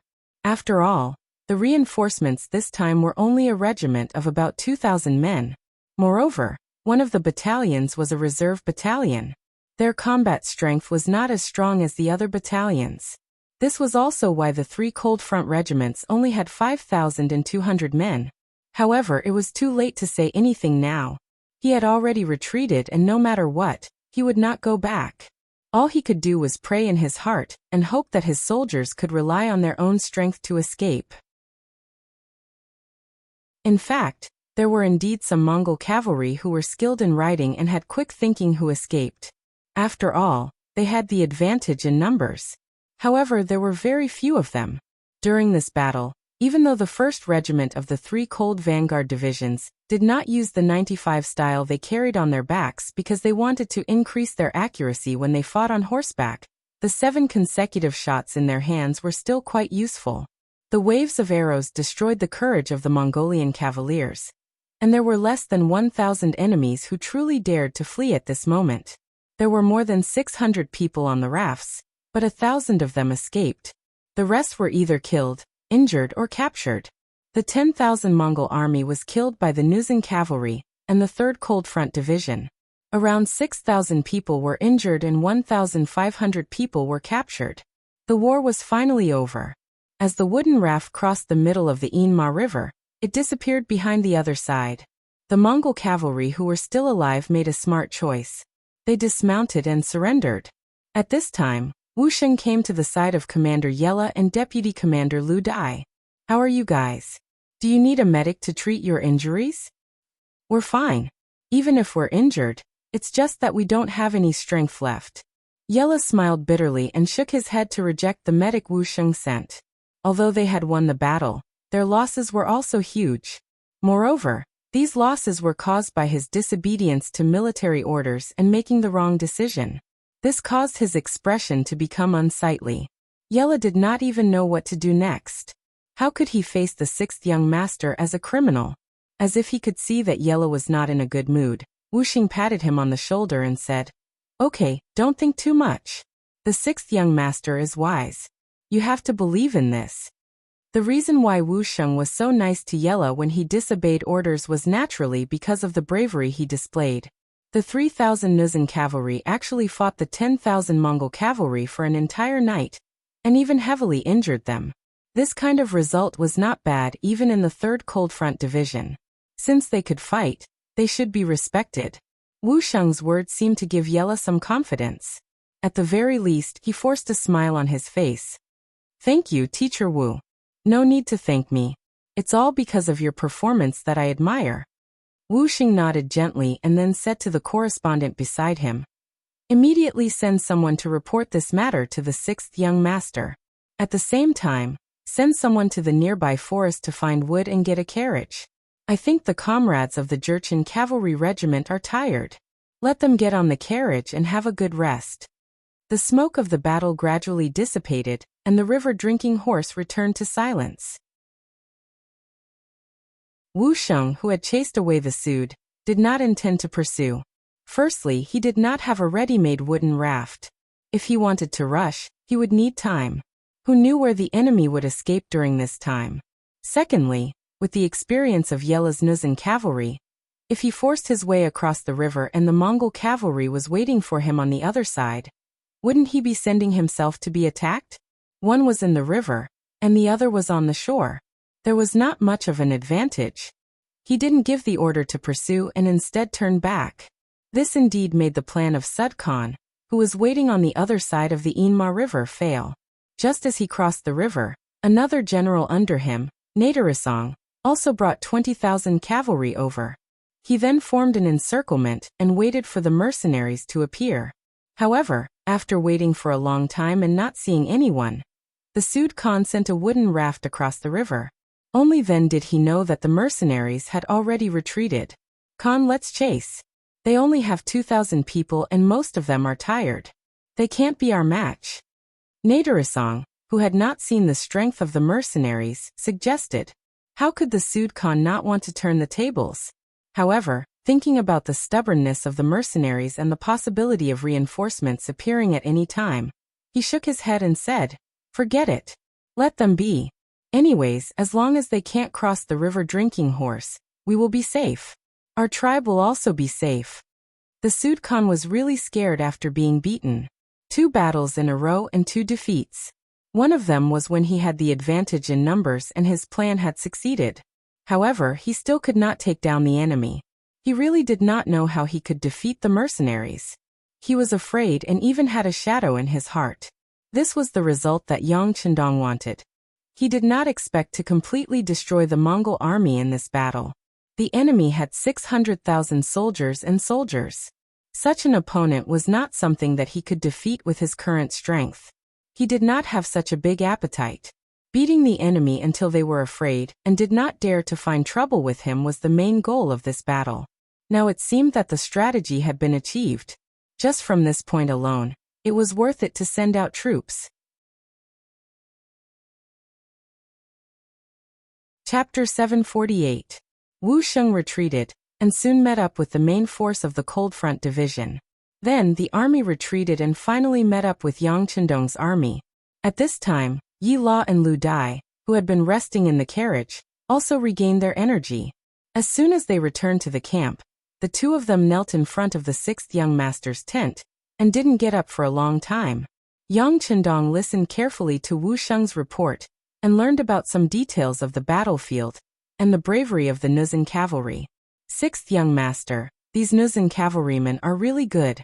If it were us cold vanguard warriors who didn't use guns, I'm afraid that they would be able to do the same. They are really good, so, Wu Sheng stuttered, which attracted Yang Chendong's attention. What are you trying to say? Wu Sheng's heart skipped a beat when Yang Chendong looked at him.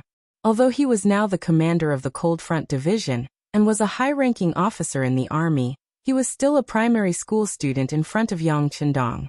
It wasn't an exaggeration to say that Yang Chendong only needed to say one word to make him lose everything. Therefore, when facing Yang Chendong, Wu Sheng did not dare to have the slightest bit of arrogance and pride. Seeing that Wu Sheng didn't speak, Yang Chendong snorted and said, "You want to plead for them, right?" "Yes, I want to plead on their behalf."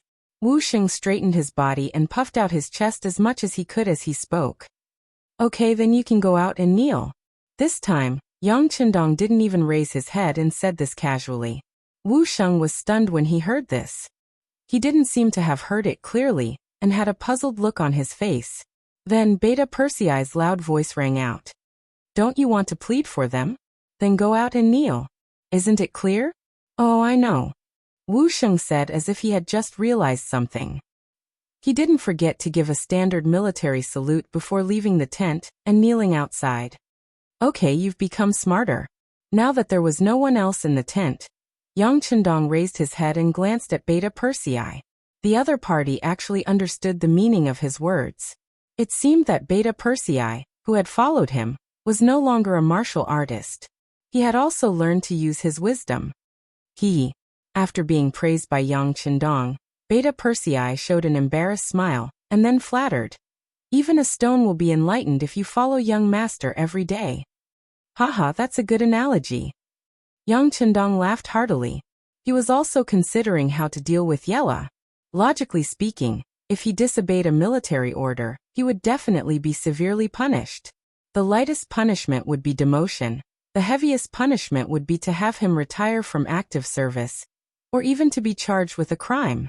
However, he had won the battle and showed his capable side.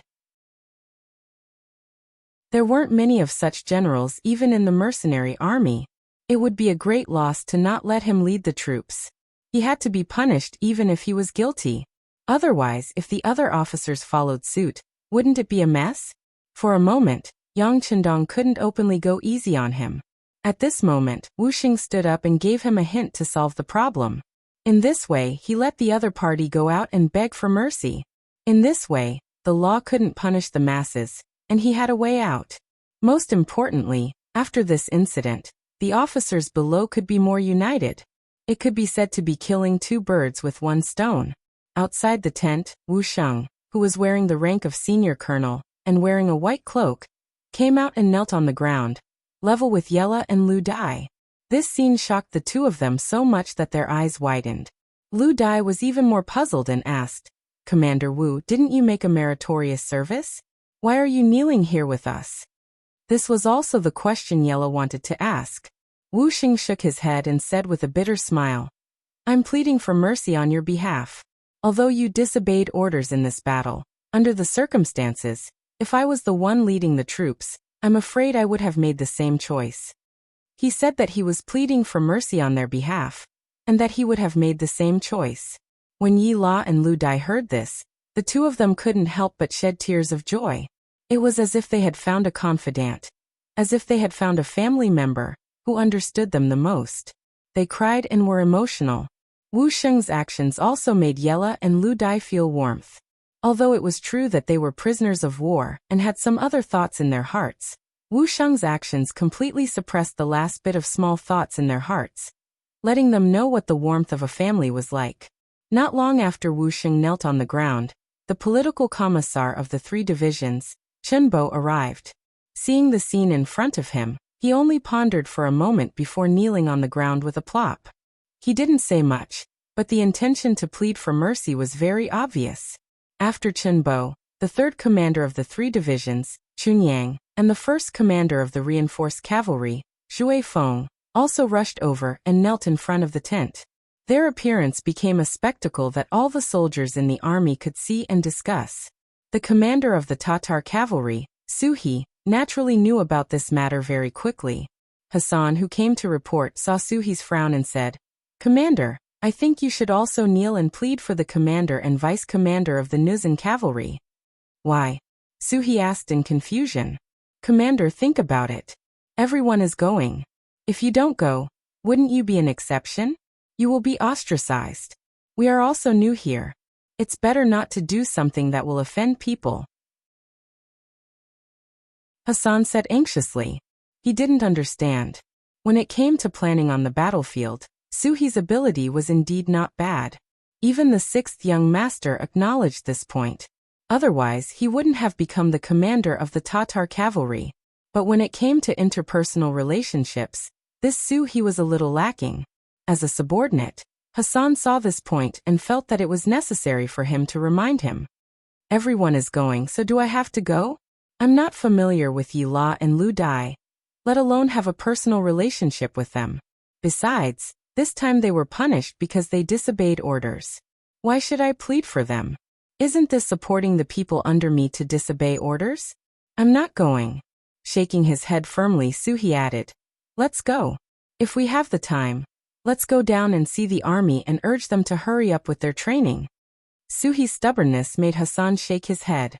But he was the commander. Since he had made a decision, how could he, a small company commander, question it at will? With a long sigh, he followed the commander to the temporary training ground. Outside Yang Qindong's tent, except for the commander of the Tatar cavalry, Suhi, the other officers of the regiment, and above rushed over to plead for Yi La and Lu Dai. This kind of scene naturally made the two Jurchen generals feel touched and grateful. In the tent, Beta Persei walked in and whispered in Yang Chendong's ear. "Young master, Commander Su he went to the training ground to supervise the soldiers under him." "Well, you did a good job." Yang Chendong nodded with satisfaction. He had expected that Su he did not come to plead for mercy, since there was no friendship between them, and he thought that Yi La and Lu Dai's approach was wrong. Why would he plead for them? Wasn't this to embarrass the sixth young master? Hee, I told you that Su he is reasonable. Yang Chendong smiled and looked at Beta Persei, who was standing aside with an embarrassed expression. Just now, Beta Persei said that he was afraid that all the officers of the regiment and above would come forward to plead for mercy. Yang Chendong denied it. He asserted that others might, but Su he would not. For this reason, the two of them made a bet that whoever lost would do 500 push-ups. Although Beta Persei did not dare to let Yang Chendong fulfill his promise even if he won, it was enough to comfort his soul. But he did not expect that he would still lose the bet. Seeing that Yang Chendong was staring at him, Beta Persei could only put his hands on the ground and began to complete the bet. Yang Chendong continued to close his eyes and rest, forgetting about the officers kneeling on the ground outside. Since he wanted to plead for mercy, he should look like he was pleading for mercy. By the time Yang Air was done with the 500 push-ups, the sky was about to turn dark. The master and servant walked out of the tent at a leisurely pace. They didn't even look at the people kneeling outside as they rushed straight to the place where they had their meal. Yang Chendong didn't pay attention to the crowd. Yi La, whose legs were already sore from kneeling, said with a bitter expression, "Everyone, I and Deputy Commander Lu appreciate your kind intentions, but you should go back. If there's any crime, we brothers will take responsibility for it. I was the one who disobeyed the military order in the first place, so any punishment is only right." "That's right. You guys should go back. It's time for dinner." Vice Captain Lu Dai also spoke up. Wu Sheng and the others did not seem to hear the words of the two. They were still kneeling there with their heads raised, their gazes firm and resolute. They seemed to have determined their actions from the moment they knelt down. They would not get up unless there was a result. Looking at this scene, Yi La and Lu Dai were very excited. At the same time, they were constantly reflecting in their hearts. If there was a chance, they must perform better in the future. Yang Chendong and Beta Persei came back after dinner, but they still did not look at the people kneeling on the ground. Instead, they returned to the tent. Just like this, time passed by little until the sky was completely dark. It was time to rest and sleep. Under the supervision of the battalion-level officers, each of the military camps entered the tent to rest. Outside the main tent, several regimental commanders were still kneeling on the ground. They did not get up, nor were there any orders for them to get up. The lights-out signal resounded throughout the entire military camp. Except for the temporary medical team who still had candlelight and the wounded who could not sleep due to the pain, the entire military camp entered a state of silence. At this time, there was finally movement from the main tent. Beta Persei walked out. "Come in, all of you. The young master wants to see you."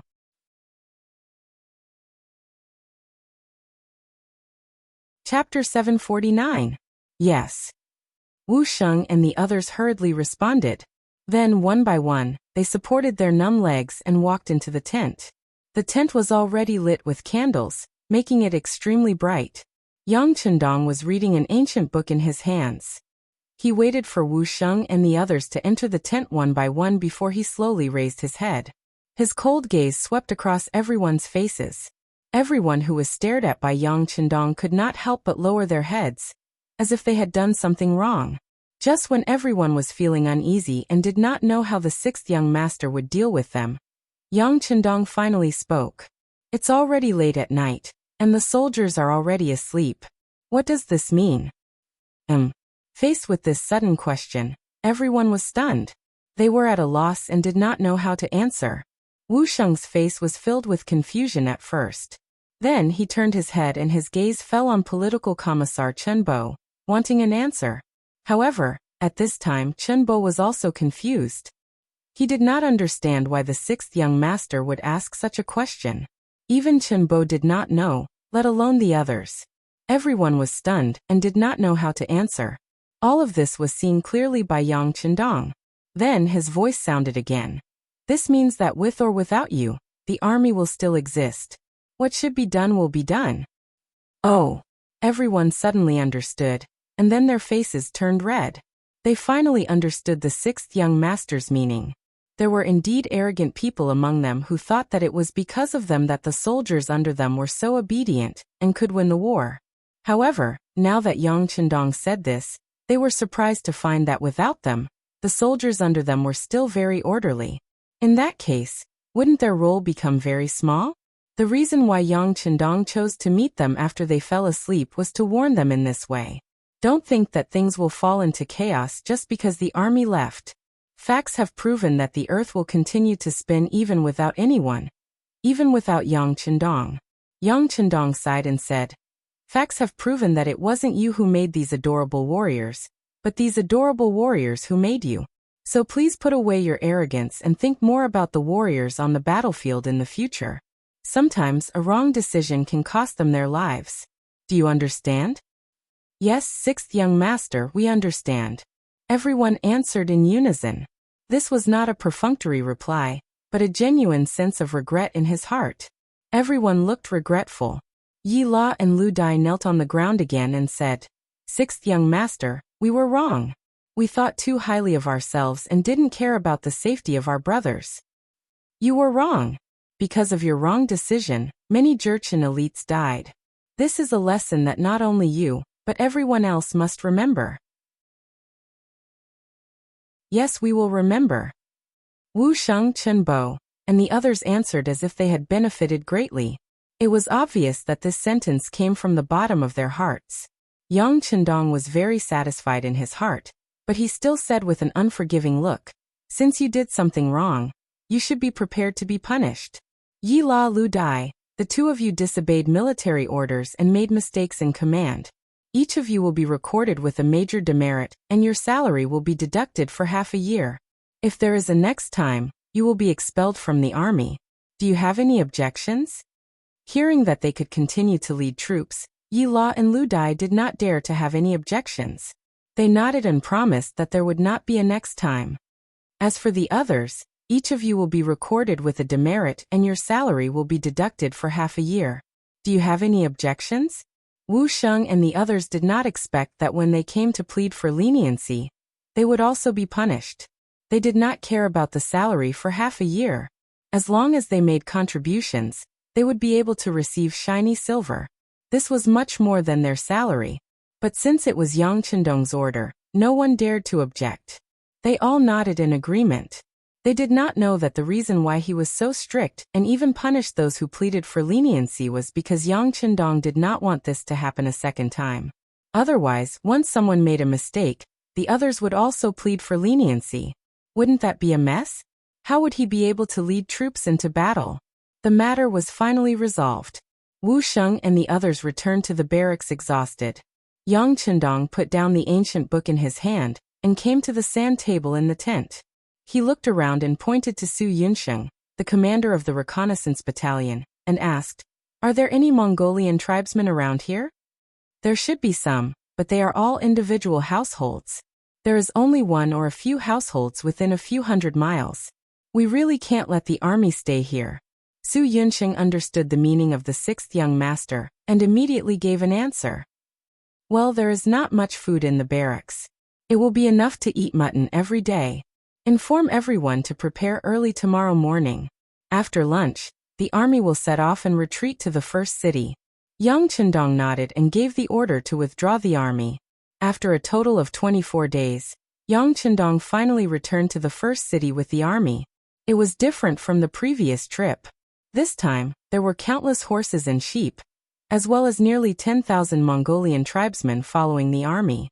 As soon as these people entered the city, they were handed over to the city lord, Yumian. Yang Chendong himself went straight to the wasteland that had been reclaimed. There is strength in numbers. The words of the great ancestor were true. With the efforts of Yumian and the joint efforts of the soldiers who stayed behind in the city, 2,000 acres of wasteland had been reclaimed outside the first city in just over 20 days.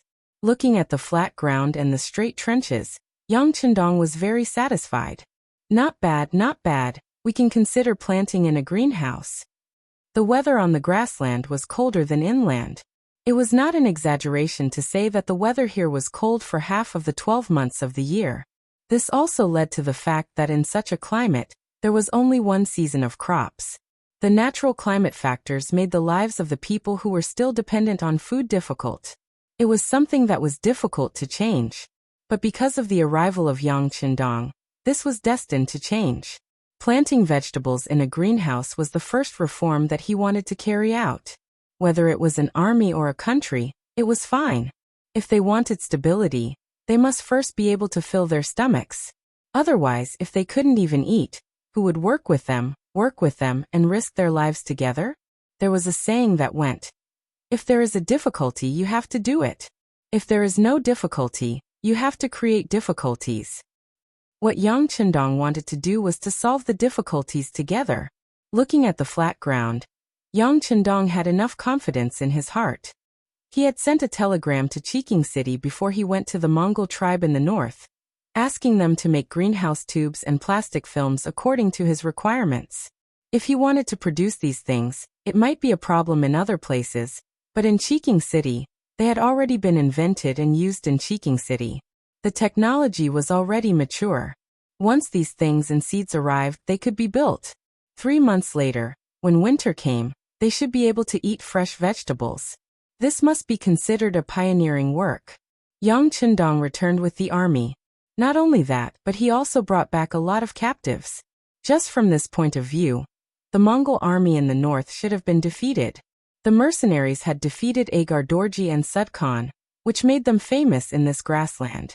No one dared to look down on them, and no one dared to have any ideas about them. Just as everyone was thinking that autumn was about to pass and winter was about to arrive, the mercenaries should also become obedient. Suddenly, everyone realized that the 2,000 acres of land that had just been reclaimed outside the beginning city had suddenly become lively. People who knew the climate here knew that this season was not suitable for planting any crops. Let's not talk about whether you could guarantee to protect the fruits of victory. In this kind of weather, everything would freeze to death. This was not allowed by the heavens. Who could go against the heavens? And at this time, the mercenaries actually wanted to do this against the heavens. How could it not surprise and amaze people? When the other forces nearby heard this news, their first thought was that the mercenaries were crazy. They would do a useless thing that would cost them a lot of money, but in the end, they would not gain anything. However, on the land outside the beginning city, Yu Mian did not think so. When he was in Jilin City, there were already greenhouse vegetables. However, because the climate there was not bad, there were no problems with crops for 2 seasons a year. Even if there were greenhouses, there were not many people who used greenhouses. However, it was not that there were none. On the contrary, he had gone to see it. Later, when he heard Yang Chendong say that he could try to plant greenhouses here, he felt that his mind was suddenly enlightened.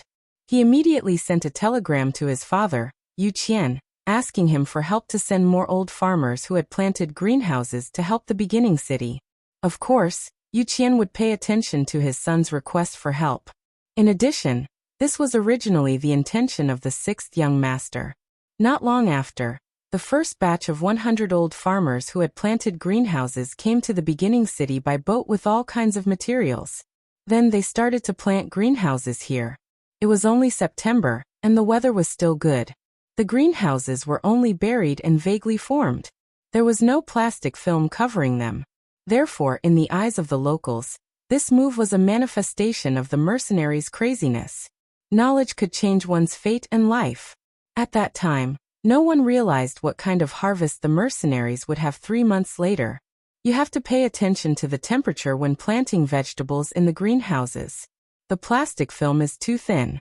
If the temperature outside is too low, the vegetables inside might freeze to death. You also have to pay attention to insect and pest prevention.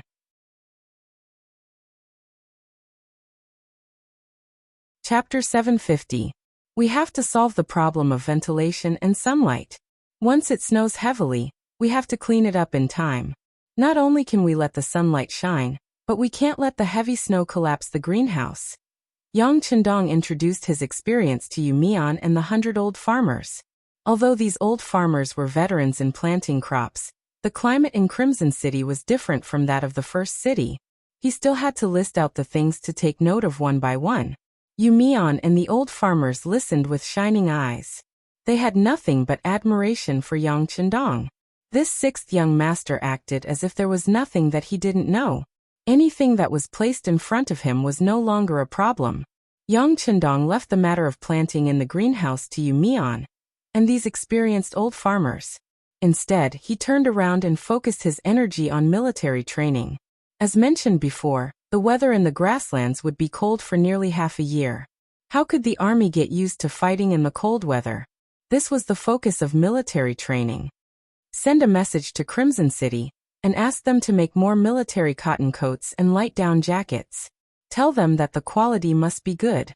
If anyone dares to use inferior cotton to make up the numbers, they will bring their heads to see me. Yang Chendong said to Beta Persei, who was following beside him. He still remembered that such a thing had happened to the national army. In the cold weather, the soldiers wore cotton-padded clothes made of cotton without cotton and inferior black cotton. In the end, who knew how many people had frozen to death and frostbite? Such a mistake could never happen to him. If anyone dared to do so, they would be waiting to die. Inform Crimson City to make some hot water belts. Make sure that everyone has one.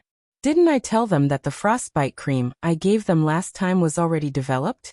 Then mass produce it. All the anti-cold items should also be prepared. Yang Chendong listed out a bunch of items. This was what it meant to prepare for a rainy day. Opportunities were always given to those who were prepared, and you had to be prepared. In the first city, preparations were also being made to welcome the arrival of winter. One after another, fireplaces were built by Wu Hua and the other blacksmiths, and installed in the homes of the common people. What was worth being happy about was that Yang Chendong also found an underground coal mine not far from the first city according to his memory. Once he had this thing, it would not be difficult to keep warm in winter. At that time, the people here would go through their first warm winter together. It would be a very pleasant and joyful thing. Datong Military Headquarters. As Baiming's first line of defense against Walla's army, Commander Sun Hong felt a lot of pressure. He had sent letters to Baiming's capital 5 times to request for reinforcements. While complaining about the bad situation, he also requested the imperial court to send reinforcements. On the surface, they were constantly writing memorials asking for help, but in their hearts, they were cursing Shi Heng's nephew Shi Biao's 8 generations of ancestors. If it weren't for this person's insatiable greed, which eventually disrupted the cooperation between Baiming's business group and Walla, how could the border be tense and the flames of war be raging? When he thought that the Walla's army led by Yes Hen had occupied the Hatao area and could attack Datong's mansion at any time, Sun Hong couldn't help but have an impulse to pull out his sword and kill people. It was just that now Shi Heng was deeply trusted by Zhu Qiyu. He had changed from Wuqing Count to Wuqing Marquis, and at the same time, he was also the commander of Baiming. He was in charge of all the military affairs, and was already Sun Hong's superior. This suddenly made Sun Hong feel a sense of powerlessness.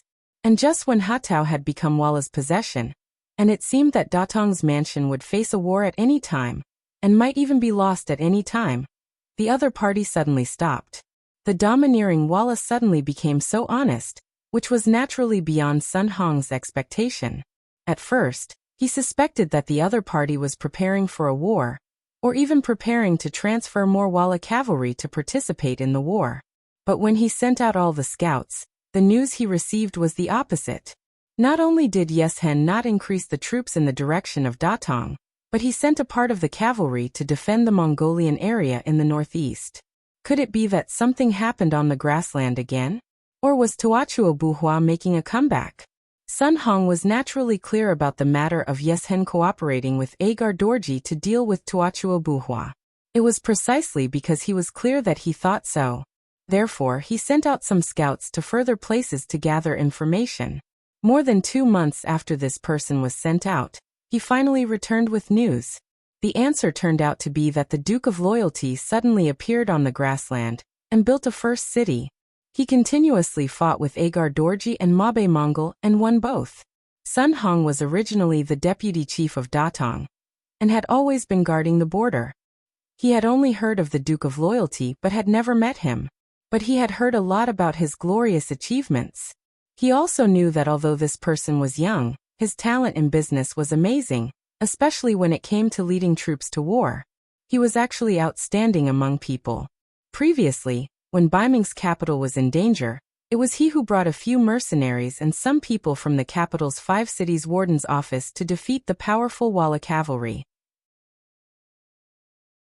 Later, he also made Yeshen give in, and the two sides had business relations, which bought a lot of time for Baiming's development. Later, there was a rebellion in the south of the southern Ming Dynasty, and it was this Duke of Loyalty who not only stopped and eliminated the rebellion, but also took down 2 small countries, Jiaoji and Lansong, and established a province there. This action was clearly to establish the power of an independent country. It was said that this action made many officials in the court furious. Many memorials were sent, but in the end, it was like a stone sinking into the sea.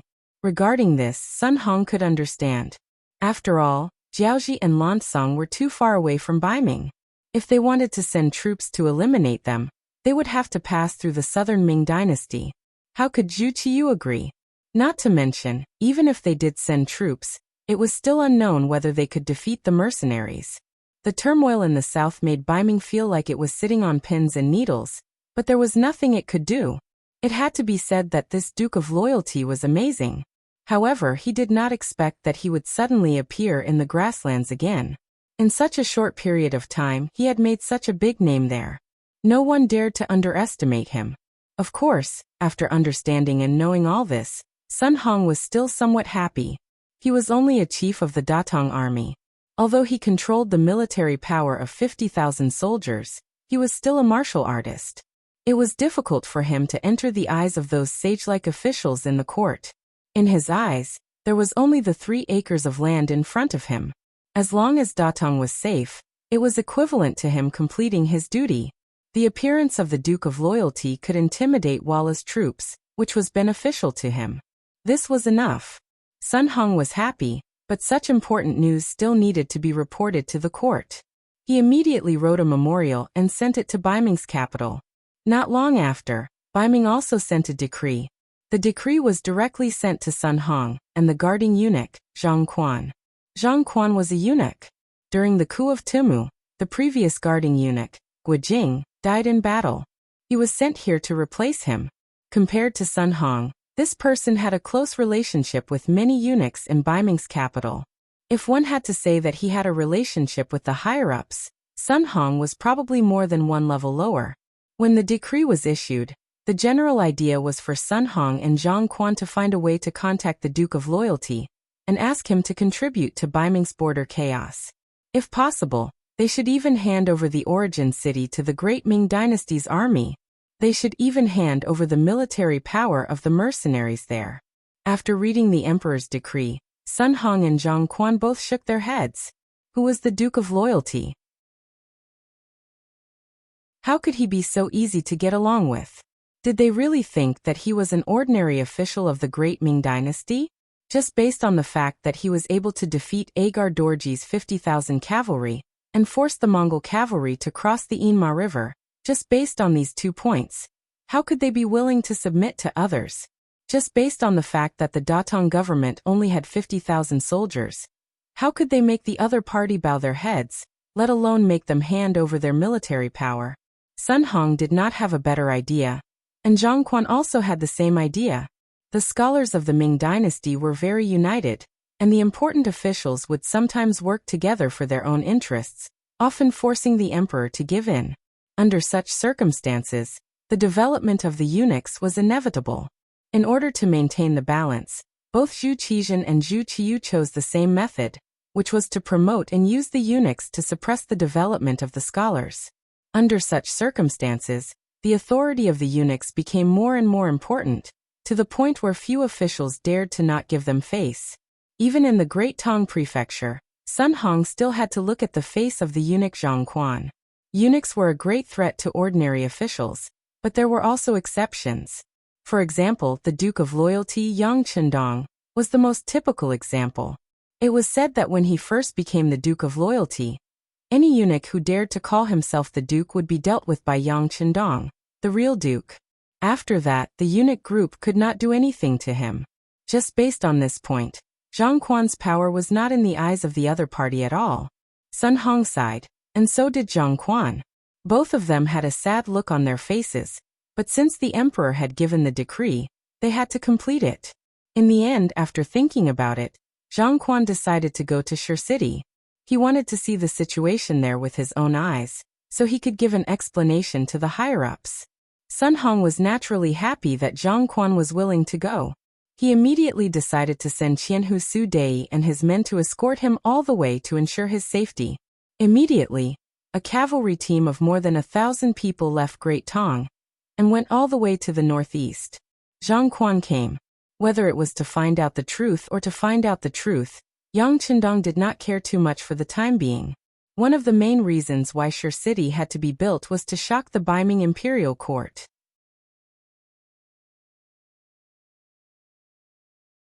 Chapter 751. The establishment of Vietnam and Laos was indirectly tantamount to a falling out with Baiming and Southern Ming. Anyone with a clear head could see his ambition.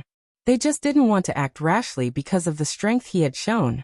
In the eyes of others, this was enough to be proud of, but in Yang Chendong's eyes, it was far from enough. He didn't forget that there were still 2 madams in Baiming's capital. Back then, they were there to be hostages so that the emperor of Baiming, Zhu Qiyu, wouldn't suspect him. Moreover, his brothers and sisters were all in the capital of the northern Ming dynasty. Normally, he couldn't see the existence of these people, but if he really did tear off all pretense of cordiality, they might become his weak points. The Security Bureau had already sent a message. Whether it was the immortal abode in the capital, the residences of his brothers and sisters in heaven beyond heaven, or even the Yang family manor 15 li south of the city, the embroidered uniform guard spies could often be seen. They were watching these people to send a message to Yang Chendong. Don't go too far. Otherwise, these family members could be in trouble at any time. With these embroidered uniform guards watching, Yang Chendong couldn't send all his family members out of Baiming's capital at the same time. For the safety of his family members, and to give Baiming enough deterrence, Yang Chendong chose to build a city in the northeast of Baiming, which was the origin city. This place wasn't like the south of southern Ming, where there were countries big and small for him to conquer and form enough influence. Since this was the case, he would build a new city here, and have a force to threaten Baiming's imperial court, so that they wouldn't dare to do anything to his family members. The establishment of the origin city didn't go against Yang Chendong's original intention when he came here. Its construction and existence had effectively deterred Wara. According to the Security Bureau, Yes Hen had become much more well-behaved. After occupying the Hatao region, he did not launch an attack on Datong Prefecture. He had achieved his initial strategic goal, which was to maintain the balance between Baiming and the grassland tribes. Now what he needed to do was to make the first city even more powerful, so that no one or any force would dare to have any ideas about it. As long as the origin city existed for a day, it would form a great deterrence to all the surrounding forces. As time passed, this deterrence would achieve the goal of subduing the enemy without fighting. At least, it would be much easier to deal with than before. This was a relationship that complemented each other. The development of the first city had become the most important thing in Yang Chendong's eyes. Of course, building and developing the first city was only the first step. Next, Yang Chendong needed to do more things, such as continue to expand his territory and influence. In order to achieve the huge goal of the Han people walking at the top of the world in the future, whether it was Baiming or southern Ming, Yang Chendong had no intention of conquering by force now. It was even possible that he would have to avoid large-scale attacks in the future. However, when it came to the land outside of northern Ming, he didn't have so many concerns. The problem was if he wanted to expand, who should he choose as his next military target? After thinking about it, Yang Chendong's gaze fell on the northeast, on the land of Russia ruled by the Golden Horde. The Golden Horde was one of the few remaining Golden Horde families with the purest bloodline in the Mongolian forces. If he could take them down, whether it was to expand his power or to deter them, it would be of great significance. Think about it, even the Golden Horde of Mongolia was defeated by the mercenaries. In a psychological sense, wouldn't the mercenaries be invincible? There was another important reason that made Yang Chundong make this decision. After more than 200 years of development, the current Golden Horde was no longer as strong as before. Now was the time to go downhill. According to the development of history, even if he didn't make a move, the Golden Horde would be destroyed by the rising power of Russia in less than 20 years. Since that was the case, there was nothing to worry about. Taking advantage of the situation was the best time to take action. In order to achieve the goal of severely injuring, or even destroying the Golden Horde, Yang Chundong had already begun to formally consider which army would set off from the first city for the expedition. Logically speaking, the best person to lead an expedition was himself. In his previous life, he had been there countless times in order to complete missions, so he was very familiar with the language there. He also had a better grasp of some of the situation and terrain there compared to others. However, the first city had just been built and hadn't experienced the test of a cold winter. He was really worried about going far away now. In addition, the expeditionary army had just set off and had to travel thousands of miles to fight the enemy. It would take a long time to achieve success. Even if he went now, he might not be able to achieve success immediately. It was better to send other troops first. They could explore the path and also take the opportunity to find the shortcomings of the army. But even if he sent troops, facing a huge monster like the Golden Horde, the strength of the troops sent was not enough. It would just be a joke. After thinking about it, Yang Chundong decided to send the 3 divisions of the Cold Front to the front line. The 3 divisions of the Cold Front mainly used the 95 style. They also had the steel crossbow, which was a sharp weapon in close combat. The individual quality of the soldiers was also very good. They were Yang Chundong's trump card in the north. In addition, the division commander Wu Sheng and the political commissar Chen Bo had been working together for a long time. The strengths and advantages of the two could complement each other. It was enough to ensure that they would calmly deal with problems under any circumstances, and would not be rash. No matter how one looked at it, they were the most suitable candidates to be sent to battle. Of course, the 3 divisions of the Cold Front were not enough. There was also the Nuzan Cavalry Division. In addition, the number of troops reached 10,000. Only then would they be able to deal with the encirclement and siege of some large armies. The reason why he sent the Nuzan Cavalry Division and not other cavalry divisions was because of the Golden Horde. That was because the so-called Mongol Golden family brought a lot of pressure to the Mongol army. However, when facing the priestess, the pressure would be reduced to the minimum. On the contrary, because of the many years of suppression, the two sides were like fire and water. Only by sending the Nuzan Cavalry Division would they be able to unleash more combat power. To them, this could be considered a battle of revenge. How could they not use their full strength? After making the decision, Yang Chundong began to personally train the 3 divisions of the Cold Front and the Nuzan Cavalry Division. In particular, he gave some advanced guidance on how to fight in cold weather and heavy snow. He even took out the skis. The skis that he made himself were put to use at the end of October, the beginning of November, when the first snow fell on the plains. Yang Chundong stepped on the skis and walked on the snow. His light posture and extreme speed stunned everyone. First, there was the appearance of the bicycle. The 6th young master was the one who rode it the fastest. Next, the skis were invented and demonstrated by the 6th young master. This made everyone respect Yang Chundong even more. In their hearts, they wanted to ask, was there anything in this world that their 6th young master could not do? In the land of ice and snow, with skis, the army could move faster. Not only that, when another batch of supplies arrived, many white cloaks appeared.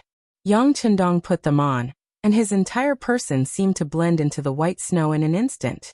These cloaks were not as big and eye-catching as the cloaks worn by officers above the regiment level.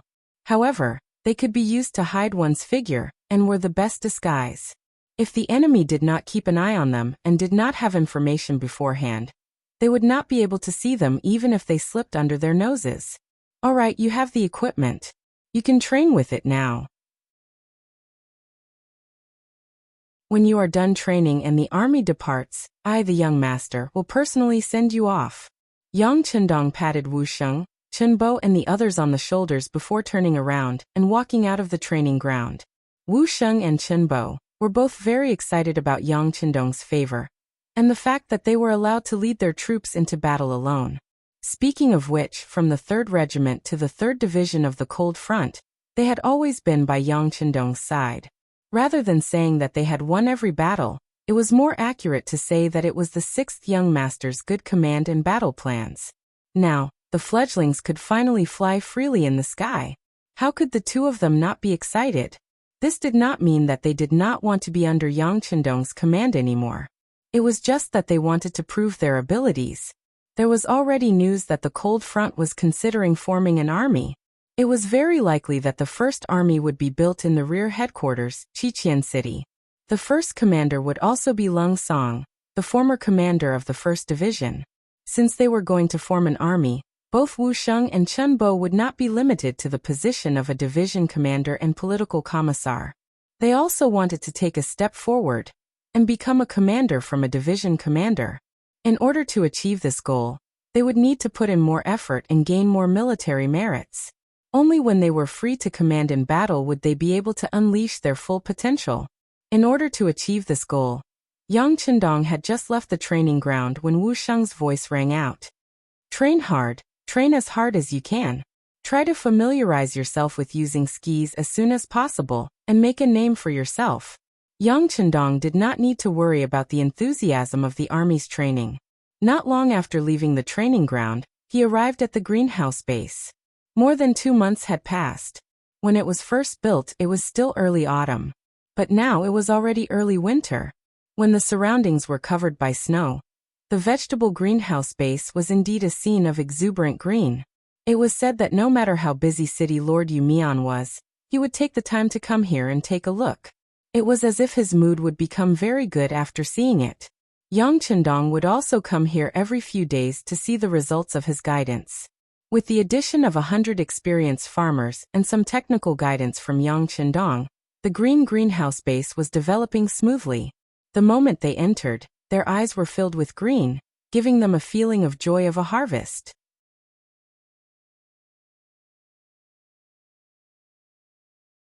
Chapter 752. 6th Young Master, we've calculated. In about half a month, some of the vegetables will be ripe and ready to be served on the table. When the experienced old farmer who stayed here saw Yang Chendong come to inspect again, he said as if he was showing off his merit. He good. Yang Chendong nodded in satisfaction.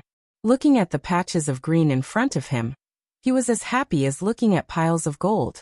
It was not an exaggeration to say that the value of green vegetables in this place was not much different from gold.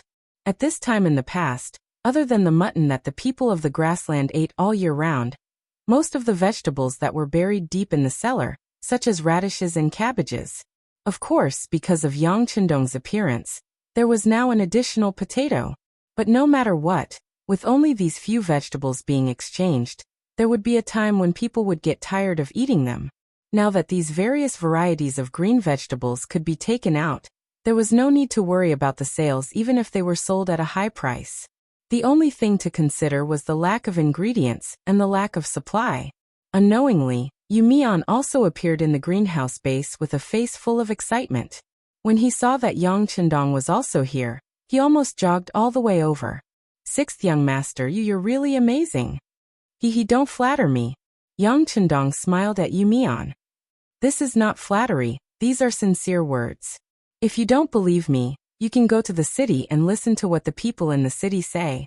They all see you as a god, as someone sent by Changtian. Yu Mian's words were not exaggerated.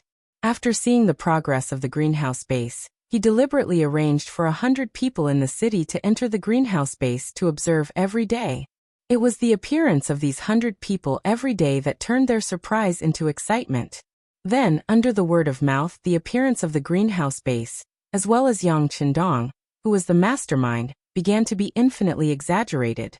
Until now, many people outside had said that Yang Chendong was someone sent by the everlasting heaven to help them. As a direct result, more and more commoners joined the first city, reaching nearly 50,000 people.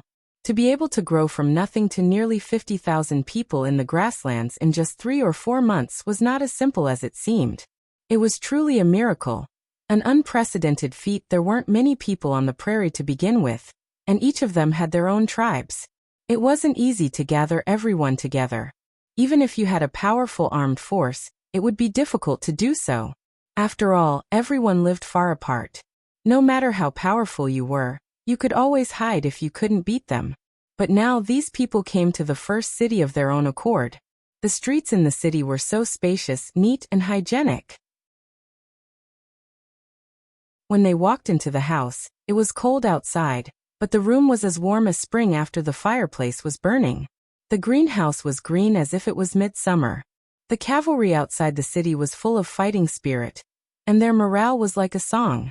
The major restaurants in the city had opened, and sometimes they could see some programs that praised the grassland people's strength to face life and the mercenary army's bravery to kill the enemy. All of these really injected a warm current into the cold weather, and it went straight into people's hearts, making everyone really like this place. Sixth young master, you're right to transfer some of the female soldiers from Chichen City. It's funny that I opposed it before, afraid that these young and beautiful female soldiers would appear here and cause some chaos. Now, it seems that I didn't see the big picture enough and didn't observe things clearly enough. Whenever they performed, the restaurant would be filled to the brim. This was especially true for the newly built Immortal Abode, which was the largest restaurant in the city. Whenever the female soldiers performed, it would be even more difficult to get a seat. Thus, they had to pay quite a bit of business tax to the origin city. This made him, as the city lord, even more confident in doing things. Yu Mian sighed with emotion. Well, you're right about this. The construction of spiritual civilization is also an indispensable part of people's lives. What is happiness? It's not as simple as having enough to eat and clothes to wear. It should be more reasonable and have higher goals. Yang Chendong nodded and said a few words that made Yu Mian feel as if he had obtained a treasure. Yu Mian kept nodding and even took out a pen and paper from his body as if he was performing magic. When he saw that Yang Chendong seemed to have finished speaking, he asked for instructions again. Sixth young master, it's winter now, and most of the people don't have anything to do. Especially after seeing the prosperity of the city. They feel that their pockets are flat and embarrassed. Some of the young and strong people are asking to join the army even louder. They have people blocking the entrance of the city lord's mansion every day. What should we do? After everything in the first city was on the right track, Yang Chendong gave the newly built city lord's mansion to Yu Mian for his office, changing the original city lord's mansion to the Yang mansion. The people respected Yang Chendong and didn't dare to find trouble with Yang Chendong. However, when they went to the city lord's mansion, they didn't feel any burden. Sometimes, when he wanted to go out of the mansion to do things, he had to go through the side door or the back door. Listening to Yu Mian complaining, Yang Chendong nodded after hesitating for a while. With so many young and strong people having nothing to do, it was inevitable that there would be various problems after a long time. At this time, the first city must not be in chaos. Such a good situation couldn't be changed by internal chaos. How about this? We can consider recruiting. The 3 divisions of the Lung Feng Division and the Nuzhen Cavalry Regiment will soon go to the north. The first city's military strength will become empty. Appropriate recruitment can also make up for our own shortcomings. However, even if we recruit, we can't use all of them. Consider setting up 3 new divisions first. I will arrange for Tiger's Mane to do the specific things. You just need to post the notice and let the people in the city know. By the way, there should be many women in the city who have nothing to do, right? Yes. When Yu Mian heard that they could recruit, he was overjoyed. When he heard Yang Chendong ask about the women at home, he felt that there must be something behind it. He immediately said, usually at this time, they can graze in the place they choose. However, when they enter the first city, they sell their livestock to us. A very small number of them are kept together and implement the common grazing policy. Now more and more women are idle at home. It will be a hidden danger after a long time. Set up a textile bureau and let these women make clothes. I will send a telegram to the Red City and ask them to send the raw materials over. Also, send some experienced weavers. Although the money won't be much, it should be enough to support the family. We can also consider recruiting some young, beautiful and versatile Mongolian women to join the propaganda team in the city. I have heard that Mongolian women are very good at dancing. Also, some programs are performed by the Mongolians themselves. It is more unique and easier to convince people. After coming up with so many ideas, Yumian wrote them down one by one in his notebook. Then he hurriedly left the greenhouse base. He wanted to implement these things immediately. He believed that the people in the city would be very happy. This would also be of great help to him, the city lord, to stabilize the situation in the city. Yumian moved very quickly. Not long after he returned to the city lord's mansion. The notice was written and posted at the gate. This news quickly spread throughout the city. Many people were excited and encouraged by it. In a row of newly built houses in the east of the city, a pair of young men had just heard the news and were excited. "Child, what's wrong? Could it be that the messenger of immortal heaven brought some pioneering work? How can you be happy?" The person who spoke was a middle-aged woman. From her appearance, it could be seen that she must be an extremely beautiful person when she was young. At this time, wrinkles had begun to appear on her face. However, her eyes were still bright and full of spirit. With her facial features, she gave people a very amiable feeling. This woman's name was Ba Dama. In Chinese it meant lotus. When she was young, she was a famous beauty. Later on, she married a very brave man and gave birth to a daughter, Kikij, and a son, Batu's. Originally, this was a happy family of 4. When Batu was old enough, he could sell some of his sheep and horses to raise money for his son to marry a wife. However, there was an unexpected storm. During one of their herding, a group of 4 scouts under Wala Yeshen accidentally came to their door. They took a fancy to the young and beautiful Kikij and wanted to kidnap her. At the crucial moment, as the head of the family, Batu's father stood up. He held a rusty cavalry sword and fought with the enemy. Using this opportunity, Ba Dama brought her children and escaped on horseback. Batu's father killed 1 enemy and injured 2 others. In the end, the cavalry sword in his hand broke and he died of exhaustion. The horses and sheep in the family were also swept away. When Ba Dama brought her children back to the herding land, only her father's body was left. The happy family became a tragedy. After losing their sheep and horses, Ba Dama left her hometown with her underage son and daughter. They walked and stopped all the way and even had to eat. In the end, they heard about the matter in the first city and came here to settle down. At this time, it had been 3 years since his father was killed. Batu had grown up into a young man. Kikij was very beautiful and outstanding. However, after 3 years of running, the old mother, Ba Dama, finally collapsed from exhaustion. If Kikij and Batu had not gone to the mercenary hospital in the city to ask for help, her mother would not have been able to hold on until now. The matter of Batu's family was seen by some neighbors who also came to the first city to make a living and yearned for a new life. Those who had money and those who had things gave them a lot of help. There was even a wealthy Mongolian family who wanted to marry Kikij as a concubine and took out 200 taels of silver as a betrothal gift. However, he was directly rejected by Ba Dama. In her words, her children were eagles and jade rabbits on the grassland. They should not lower their heads for anything. They could earn everything with their own hands.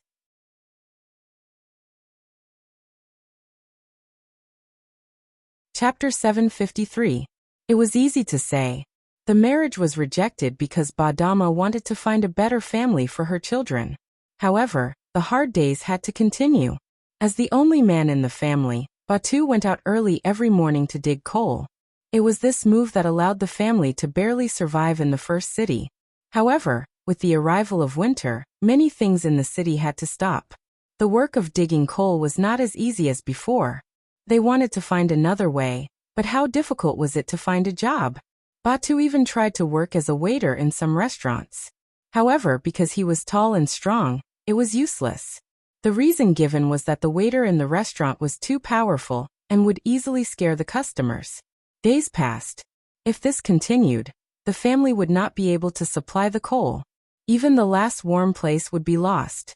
What's more, they would not be able to afford the rent and would probably be kicked out of the first city, the City of Hope. Suddenly, a recruitment notice was posted outside the city lord's mansion, as well as the recruitment of 200 young and beautiful girls and the textile bureau in the city. Finally, the city recruited soldiers. This made Batu see hope and despair. How could he not be happy? Sister Kikij also heard about the establishment of the textile bureau. She was also very excited. She could support the family with her hands and earn money to treat her mother's illness. This family should be getting better and better. No, sister, you shouldn't go to the textile bureau. Instead, you should go to the publicity team. Do you still remember that father praised your beautiful dancing more than once? When he heard that his sister was going to the textile bureau to sign up, Batu immediately stopped her. Can I do it? Kikij said with some lack of confidence. You can do it. At this moment, not only Batu, but even her mother, Badama, said at the same time. Badama looked at her daughter with the loving and kind eyes of a mother and said, Kikij, Batu, you are in a good era. You can do it. You can. Your father's spirit in heaven will bless you. The confident eyes of her mother and brother made Kikij have an idea. She gathered her courage and said, well, I will give it a try. If it really doesn't work, I will go to the textile bureau to find a job. Kikij didn't have much confidence. Even though she was very beautiful, she didn't dare to have any hope for anything lucky. However, happiness suddenly fell on her head, making her feel as if she hadn't woken up yet. There weren't many people signing up for the publicity office in the city. Perhaps there were too many people like Kikij who didn't have confidence in themselves. This allowed her to gain quite a bit of advantage. With her appearance, she stood out among the line of people waiting to be assessed. Reality proved that her luck wasn't bad. She caught the eye of the head of the propaganda department, Shui Qing. Shui Qing was originally a female official in Crimson Nest City's Inchuan department, and was highly valued by the department head, Luan Xiaoyu. This time, when he learned that it was the sixth young master who had personally given the order, he immediately sent out his trusted subordinate. Reality proved that Shui Qing didn't disappoint. After coming to the beginning city, she quickly understood what had happened here. Then, she chose some of the most representative stories and arranged them into a program. Once it was performed, there were a lot of good reviews. It also gave the publicity office a good start.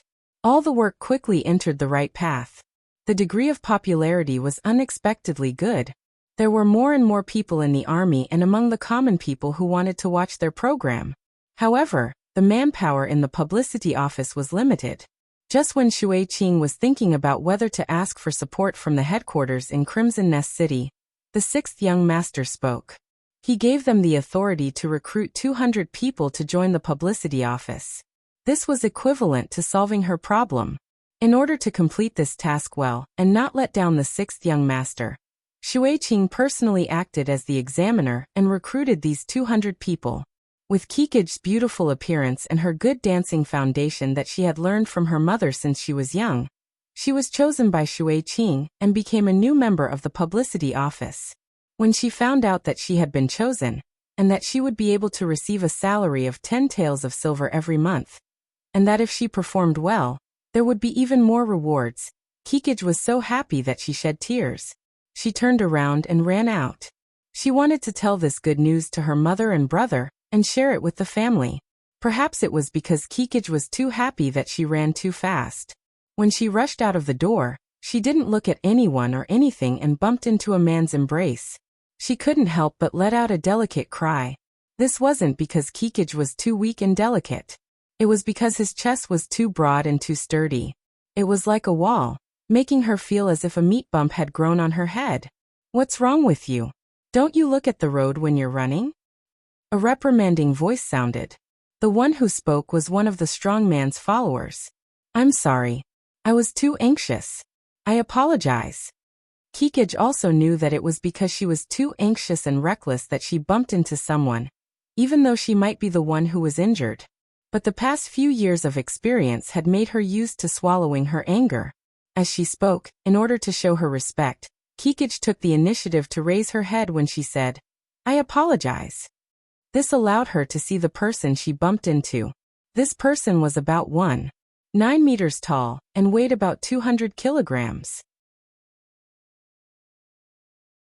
It wasn't an exaggeration to say that he was as tall as a horse.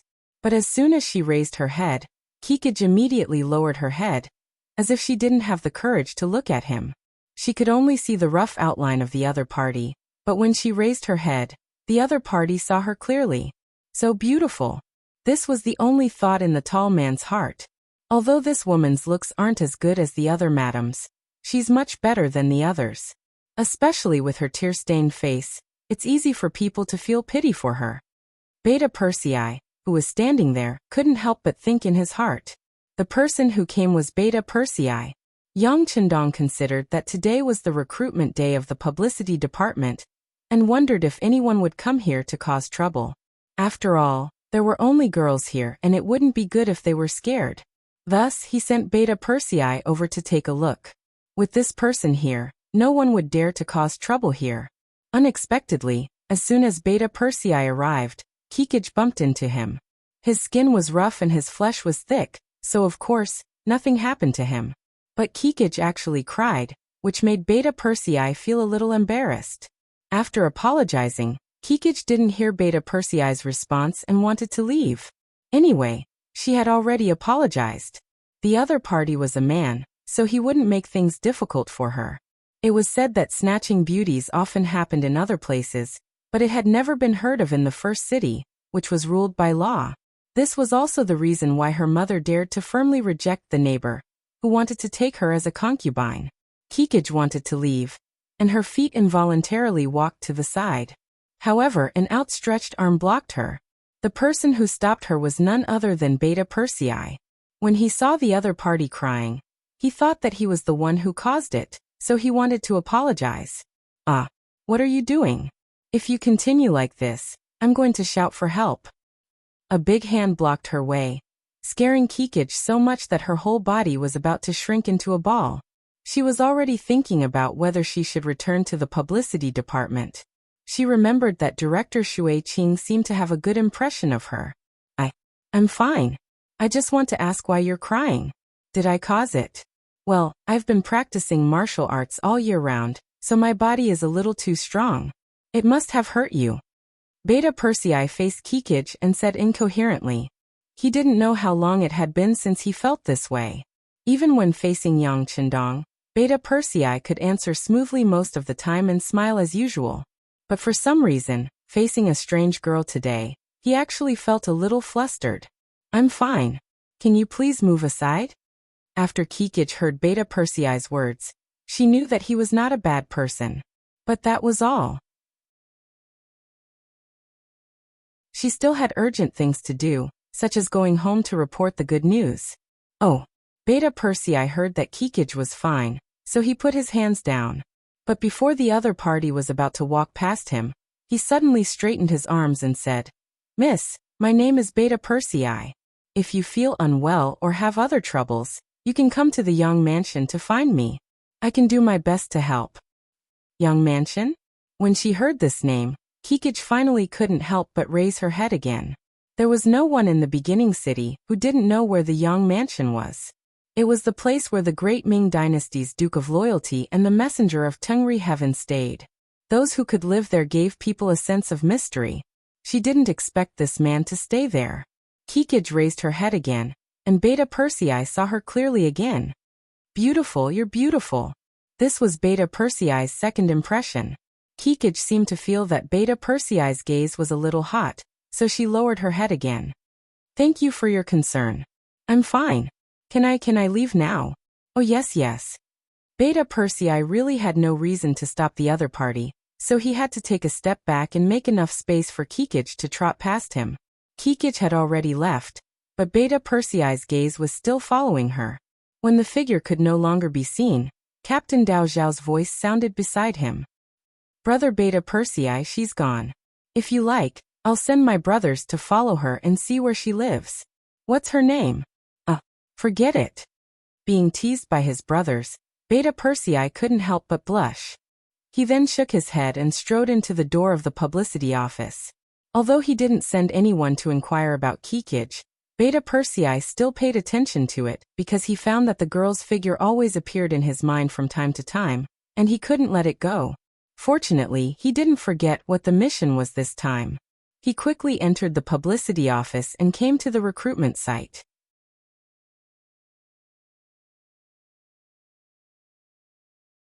Chapter 754. As soon as he entered, his bulky figure quickly attracted the attention of many people. Director Shui Qing also saw Beta Persei at the first moment, and hurriedly came over to greet him. This was the person beside the sixth young master, and he was also a popular person. He absolutely could not be offended. Brother Beta Persei, why do you have time to inspect our small yamen? Shui Qing walked over with a smile on her face. Originally, she wanted to call Beta Persei master, just like how the people in Crimson City called Yang Wu. However, after someone called Beta Persei that way, he was scolded. What a joke. The sixth young master was only a duke. How dare they call him master? For this matter, he personally sent a telegram to Yang Wu in Crimson City, severely criticizing him. Yang Wu was also somewhat wronged. He did not request to be called Master Yang Wu, but the people below took the initiative to call him Master Yang. However, even with Beta Persei's angry reprimand, Yang Wu also asked everyone in Crimson City to call him Yang Wu in the future. If not, they could call him Brother Yang Wu. Anyway, Master Yang Wu was not allowed. Whoever called him that could only be punished. After seeing Shui Qing, Beta Persei also asked with a smile on his face with concern. How is it? Is everything normal here? Did anyone come to make trouble? Why would anyone come to make trouble? This is the beginning city. Are the patrols that can be seen casually on the streets useless? Shui Qing pursed her lips and chuckled. Beta Persei also chuckled. The safety of the beginning city had always been the most important. Even if it had begun to snow, the security and defense of the city was still the same as usual. Every 10 minutes or so, a patrol of at least 10 people would appear on the streets. Not only that, the streets in the city had always been very clean. Even if the heavy snow was still falling, the snow that had covered the ground a moment ago would be swept out in the next moment. This showed how frequent the patrols were. The beginning city was surrounded by grasslands, and was surrounded by Mongolians. The slightest carelessness might cause unknown things to happen. In order to achieve a deterrent effect, the patrols on the streets were more frequent. By the way, how's the recruitment today? How many good seedlings are there? Beta Persei didn't dwell on the issue of public security. Instead, he asked about the recruitment of the publicity department. Shui Qing knew that this was probably the sixth young master's intention. He wanted to find out more about them, so she answered truthfully, the situation isn't too good. Although there are quite a lot of people here, most of them aren't in good condition, especially their skin. Perhaps it's because of the climate and environment, most of them are too rough and dark. I'm not discriminating against them, but since they're performing for everyone, they should at least look pleasing to the eyes. It's better to avoid those who don't look interesting at first glance. After saying this, Shui Qing made a gesture of touching her forehead. Well, after being busy for more than an hour, we only found 3 good seedlings. After saying this, she handed a roster to Beta Persei. Due to their relationship with Yang Chendong, the people of Yangxia were more used to using hours instead of hours when talking about time. However, they only found 3 suitable people in more than an hour. This was indeed a lot of pressure for the publicity department that had to recruit 200 students. Beta Persei pretended not to care, and took a look at the roster. The name of the last of the 3 recruited people, Kikij, came into his eyes. Chichigu, that's a nice name. He still asked as if he didn't know anything about it. It had to be said that after being by Yang Chendong's side for a long time, young heir had learned to do things in a roundabout way. He had also learned some methods. If it was in the past, he might have directly asked questions. Yes. Speaking of Kikij, Shui Qing seemed to be very interested. I don't know how this girl takes care of herself. Her skin is good and she has a good dancing foundation. She's a talent that our publicity department urgently needs. You haven't seen her, but even if she wore the most simple clothes, you can still see that she's a delicate flower.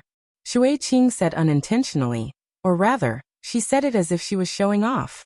When Tiger's Mane heard everything, he was even more certain that the girl he saw should be Kikij. This was because when he entered the big house, he observed that there were many girls who came and they were all dressed in colorful clothes. He thought that on such an occasion, they would wear the most beautiful clothes and leave the best first impression for others. Kikij did not wear any colorful clothes. Perhaps it was because of her personality, or perhaps that was the best she had. Unfortunately, Kikij was too happy. After knowing that she was chosen, she left in a hurry and did not even leave an address. This made Beta Persei unable to find out more even if he wanted to. Of course, with his identity, it was not impossible for him to find someone in the beginning city based on his name. However, that would be too much of a waste of manpower and material resources. Beta Persei did not want to be special. He thought that since this girl would come to work in the publicity department, as long as he had the heart, would he be afraid that he would not have the opportunity to see her? Beta Persei was still thinking about the next opportunity to meet Kikij when Kikij returned home in high spirits. However, as soon as she entered the room, she saw her brother, Batu, squatting on the ground and her mother, Badama, comforting him. Batu, don't think too much. The mercenaries are doing this for your own good. Who asked you to have no brothers in the family? This is also for our family's sake. Badama said earnestly and reached out to stroke Batu's hair. She was undoubtedly a loving mother. What's going on? Kikij, who had a premonition, looked at her mother and brother, and asked as she walked forward. Sister, they don't want me. They said that I'm the only son in the family. When Batu heard his sister's voice, he quickly raised his head. When he looked at Kikij, his eyes were full of grievances. If Batu's performance was not good enough and his physical fitness was not strong enough, it might still be sad, but it was also difficult for Batu to accept. However, he passed the basic physical fitness assessment, and even got a good result in his equestrian performance. However, when they finally investigated his family situation, and learned that he was the only son, they directly rejected him. According to the mercenary examiner, it was too dangerous for the only son to go to the battlefield. They could not use the future of a family as an excuse. Logically speaking, these words were really for the sake of these Mongolian youths. The mercenaries didn't want to end the bloodline of these youths. After all, anything could happen on the battlefield, and the enemy wouldn't take extra care of you just because you were the only child of your clan. However, the situation of Batu's family needed to be changed urgently, especially his mother's illness. He had to find a way to treat it as soon as possible. If he could not join the army, what else could he do? Not to mention that he did not earn much from doing manual labor. It was already early winter. What else could he do? Batu was a filial child. He was anxious to rely on his own efforts to change his family. In his opinion, this was what an indomitable man should do. Kikij was also shocked by this statement. Her brother woke up very early today, even earlier than her sister who had to wake up to make breakfast. His eagerness to join the army was already very obvious. She originally thought that her brother was tall and strong. He would definitely be a good seedling if he joined the army. However, she did not expect that he would be rejected with such a reason. This was really unexpected. How about little brother not join the army? I have already been chosen to join the publicity department. In the future, I will have a salary of 10 taels of silver a month. Our family's situation will slowly change. The originally good news, now that it came out of Kikij's mouth, it did not seem that surprising anymore. Ah, sister, have you been chosen?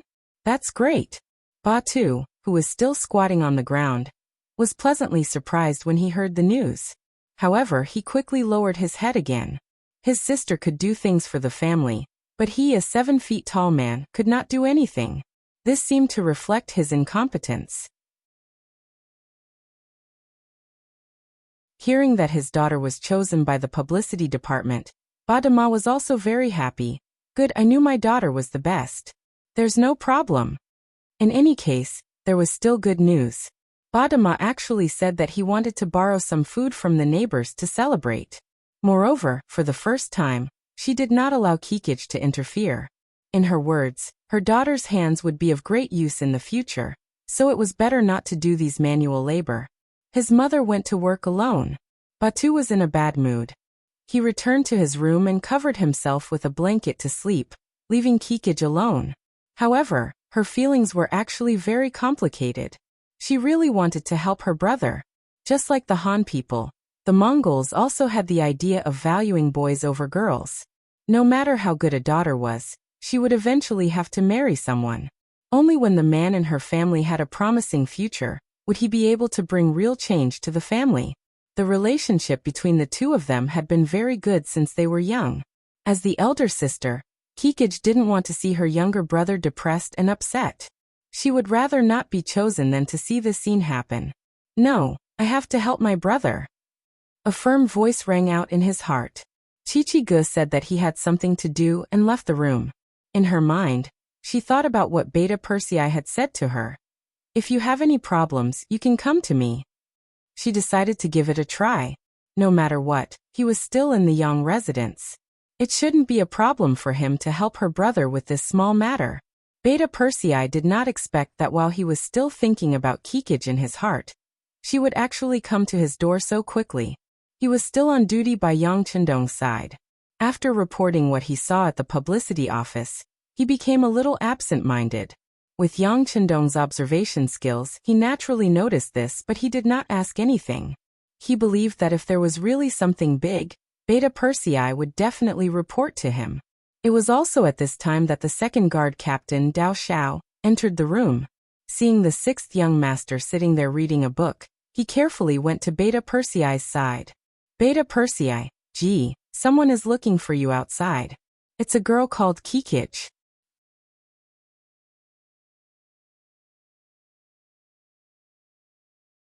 Chapter 755. Originally, Yang Er still looked listless. Looking at the situation, he wanted to ask who was looking for him, but when he suddenly heard Chi-Chi-Ji's name, he didn't even report to Yang Chendong. Instead, he rushed out of the house and disappeared without a trace. What's going on? Yang Chendong noticed Beta Persei's abnormal behavior. He did not ignore it but asked Dao Xiao, who seemed to know some inside information. Dao Xiao was not gossiping, but he had to answer the sixth young master's question. He immediately told him what happened in the morning at the entrance of the publicity office. He was very objective. He even reported what Beta Persei said to Shuiqing. Yang Chendong was smart. He immediately knew that Beta Persei had fallen in love with the girl called Kikich. Beta Persei was not young anymore, and Yang Chendong never stopped his subordinates from dating and getting married. There was even a period of time when he wanted to find a wife for Beta Persei. He did not expect that the opportunity would come to him. Since it had happened, he could not ignore it. After all, Beta Persei was someone close to him. If something happened, it would be a big deal. Go find Feng Liang. Tell him that I said it. I want to know more about Kikich, her family, and the people around her. Yang Chendong ordered Dao Xiao. Although it was a coincidence, and there should not be any problems with Kikich, things were unpredictable. Without investigation, there was no right to speak.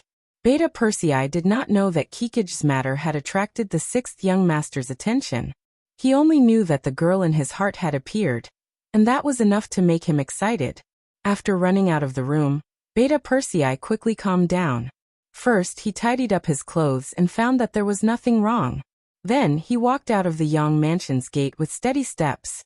The sixth young master had said that the more important the matter was, the calmer one had to be in order to make the most accurate decision. Young heir also learned to calm down, but when he went out and saw Kikich standing there with her head lowered, he was discouraged. He realized that his heartbeat was very disappointing. No matter how hard he tried to calm down, he couldn't calm his heart down. Perhaps Beta Persei was worried that the girl already had a husband. It's you, Kikich, right? My name is Beta Persei. No matter what kind of worries he had, Beta Persei decided to get to know her first.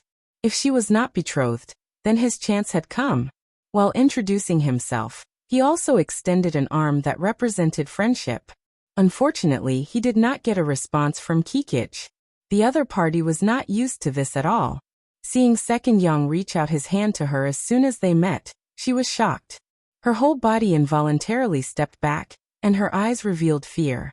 She almost shouted, "What do you want to do?" He. Seeing that his actions were a little frightening, Beta Persei smiled foolishly and retracted his hand. He touched his head and broke the awkwardness by asking, "You must have something to tell me. Speak." Beta Persei extended his hand as soon as they met, which was not considered polite at the time. It made Kikich feel that she had found the wrong person. After all, that action was a little too frivolous. However, Beta Persei expressed his goodwill and asked if she had anything to tell him. This made Kikich hesitate for a while before she bit her lip and made up her mind. "Our family has encountered a little problem, and we would like to ask for your help, but I don't know if you can help." Beta Persei was delighted when he heard this. This was a good opportunity to understand Kikich's family. He would know what kind of person she was as soon as he went, so how could he refuse? As for his ability, there should not be many people in the beginning city who would not give him face. Beta Persei was of course full of confidence in the things he was good at. He patted his strong chest and said, "I can still do ordinary things." Beta Persei's appearance seemed to give Kikich confidence. She really had no other choice. It seemed that among the people she knew, only Beta Persei seemed to have some status. "Well, it's about my younger brother. His name is Batu." In the end, Kikich told Beta Persei about the family matters, but it was only limited to her younger brother. She did not tell him about her mother's illness and poor health. It was the first time they met, so it would be rude to tell him everything. Beta Persei listened carefully. At this time he felt that Kikich's voice was so pleasant to the ear. Even though she was a little pouting when she spoke Chinese and was not even fluent, he felt that it was nice to hear. Perhaps this was what it meant by beauty is in the eye of the beholder. Kikich finished speaking very quickly, but when she saw that Beta Persei was still listening carefully, she could not help but ask anxiously, Are you listening?" "Oh, I'm listening." Beta Persei quickly returned to his body and nodded. "The younger brother you mentioned has good physical fitness. He's already an adult, right? But because he's the only son in the family, he can't join the army, right?" "Yes, that's it. Do you have any ideas?" After listening, Kikich's hopeful eyes fell on Beta Persei. Beta Persei enjoyed this kind of gaze very much, but he also felt a lot of pressure. This was the time to show his ability. If he did not perform well, he was afraid that there would be no chance for what would happen next.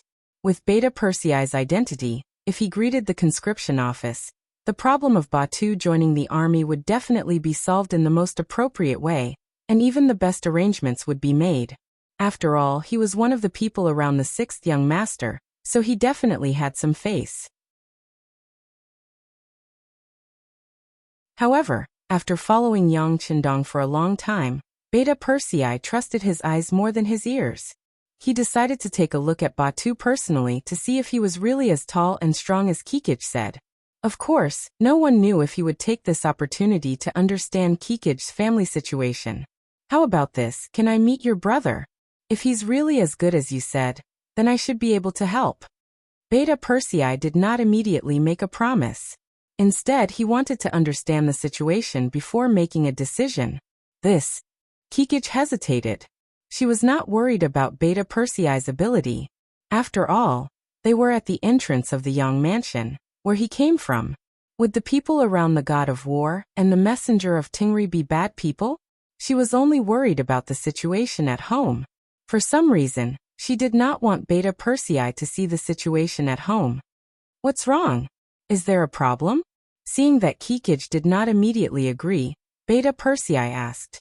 Logically speaking, since he had agreed to help, the other party should be happy and should immediately lead the way. Could it be that there was something that was hard to say? Or was it that she was already married, and if she brought another man home, others would gossip about her? No problem. Kikich bit her lips again and said. Then, as if she had made some kind of decision, she said, "I'll take you to my house to see my brother." In Kikich's heart, there was nothing more important than her brother's matter. "Okay, wait for me." Beta Persei's heart also settled down.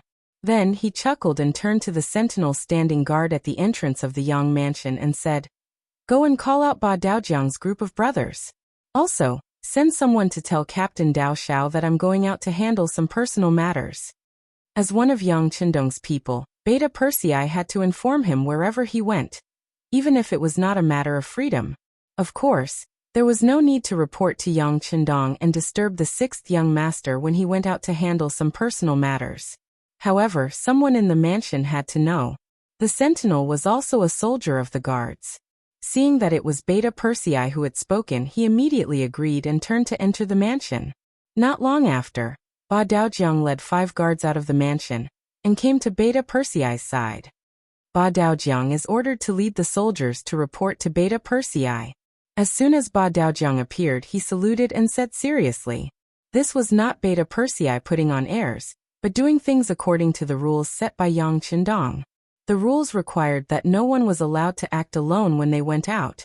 There had to be at least 4 to 6 people. This was also for their safety. Although the security in the first city seemed to be very good, this was a new city after all. There were many Mongolians in the city. If they were not careful, wouldn't they be asking for trouble if there were any losses? Ba Daojiang had a total of 6 people behind him. Beta Persei turned to look at Kikij and said in a gentle tone, "Okay, you lead the way."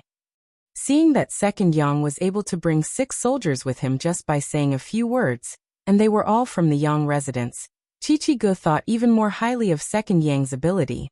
He nodded and said, "All right, follow me. However, my home is a bit far from the city. I'm afraid it's a bit far." "It doesn't matter.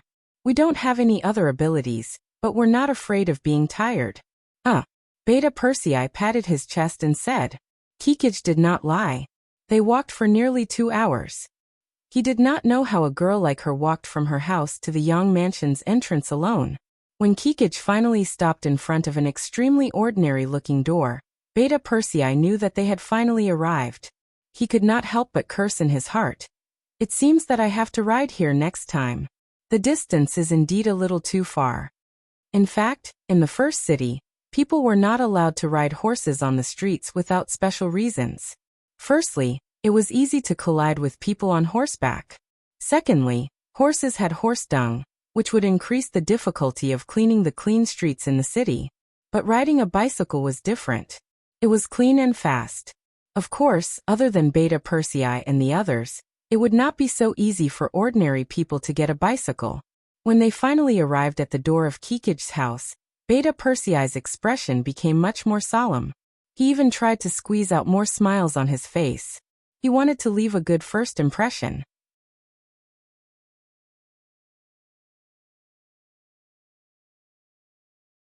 Chapter 756.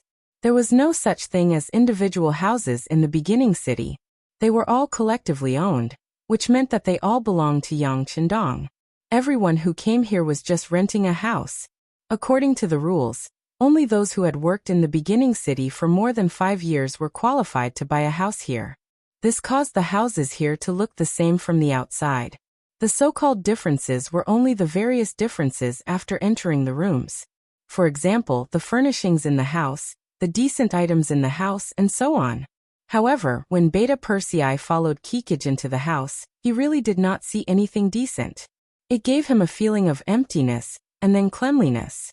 Cleanliness did not mean that there was nothing clean, but it meant that the house was wiped clean. From this, it could be seen that this family was very hard-working. When Kikij came back and brought some soldiers with him, Badama and Batu, who were cooking, were frightened. They stood up and stood there cautiously, not knowing what to do. After all, the mercenaries were usually seen patrolling the streets with a meticulous look. Suddenly coming into such close contact with them, it was more or less a little difficult for them to adapt. Brother, this is Beta Persei. He is from the Yang residence. Brother Beta Persei, this is my mother, Badama, and my brother, Batu's-day. Kikij stood between the 2 sides and introduced them to each other. "So it's auntie and brother. Hello, my name is Beta Persei." Beta Persei was very enthusiastic and generous. But this time, he did not reach out his hand, afraid that he would leave a bad impression on the other party. When she heard from her daughter that the person was from the Yang residence, the expression on Badama's face immediately became very nervous. So it's a soldier from the Yang residence. Please take a seat in the house. Seeing Badama's nervousness, Beta Persei chuckled again and said, Auntie, you can call me Beta Persei. You don't have to call me soldier. As he spoke, Beta Persei had already stepped into the house and saw a plate of mutton on the table. Although the portion was small, it looked crispy on the outside and tender on the inside. It seemed to be very delicious. This should be Kikij's lunch. Seeing Beta Persei staring at the mutton, Badama said with an unnatural expression, Kikij was chosen by the publicity team. Our family is preparing to celebrate for her. If you want to try it, you can try it. Batu, why don't you add another knife disc? Oh. After Batu agreed, he turned around and walked to the kitchen. However, Beta Persei reached out to stop him. Is this how you celebrate? There should be something delicious left, right? Bring it all up. Of course, Beta Persei was not craving mutton. In fact, after coming to the grasslands, he had eaten mutton the most. However, eating the same thing every day for a long time would make anyone sick of it. The reason why Beta Persei said this was because he saw that this plate of mutton should be the only dish for Kikij's celebration. When he first entered the house, he smelled some potatoes. If he guessed correctly, there should be potato cubes in the pot, which could be regarded as a staple food in the house. Wanting to see the other dishes in front of everyone put Badama in a difficult position. However, she was older after all, and her skin was thicker. She shook her head and said, This is the celebratory dish we prepared for Kikij. This is the one I borrowed from the neighbor. When Kikij receives his monthly salary, he will have to return it. Since he had already said everything, there was nothing left to hide. Thus, Badama revealed everything to him. Hearing this, Beta Persei's face did not show any surprise. He just had mixed feelings in his heart. This was the life of the Mongolian people. Those Khans still wanted to fight for territory and fought every day. The lives of the people were so difficult. Who would care? This was also because he had been with Yang Qindong for a long time and learned to be compassionate. However, Beta Persei was not the sixth young master. He quickly returned to reality. First he glanced at Kikij, then his gaze fell on the door and shouted, Badeo Jiang, come in. As soon as his voice fell, the door opened. Badeo Jiang, who was dressed in a military uniform, strode in. Brother Beta Persei, what can I do for you? Send someone to the nearest restaurant and get 6 dishes and some good wine. Remember, be quick. Beta Persei's voice carried an unquestionable air of command. Yes. 8 Dao Jiang Ili saluted and turned to carry out the orders. Kikij's family of 3 looked at him. In the end, Badeo Ma said, No need, we're used to eating this.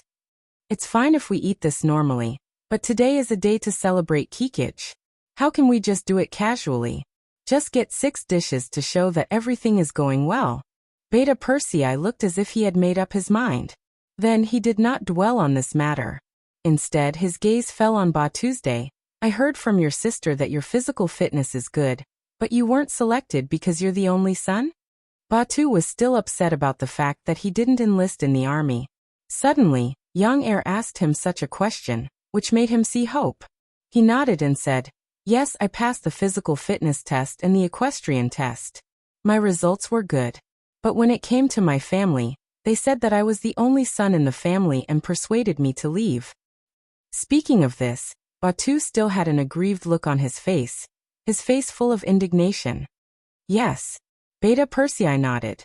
This was the same as what Kikij said. Seeing Beta Persei nod, Batu was full of hope.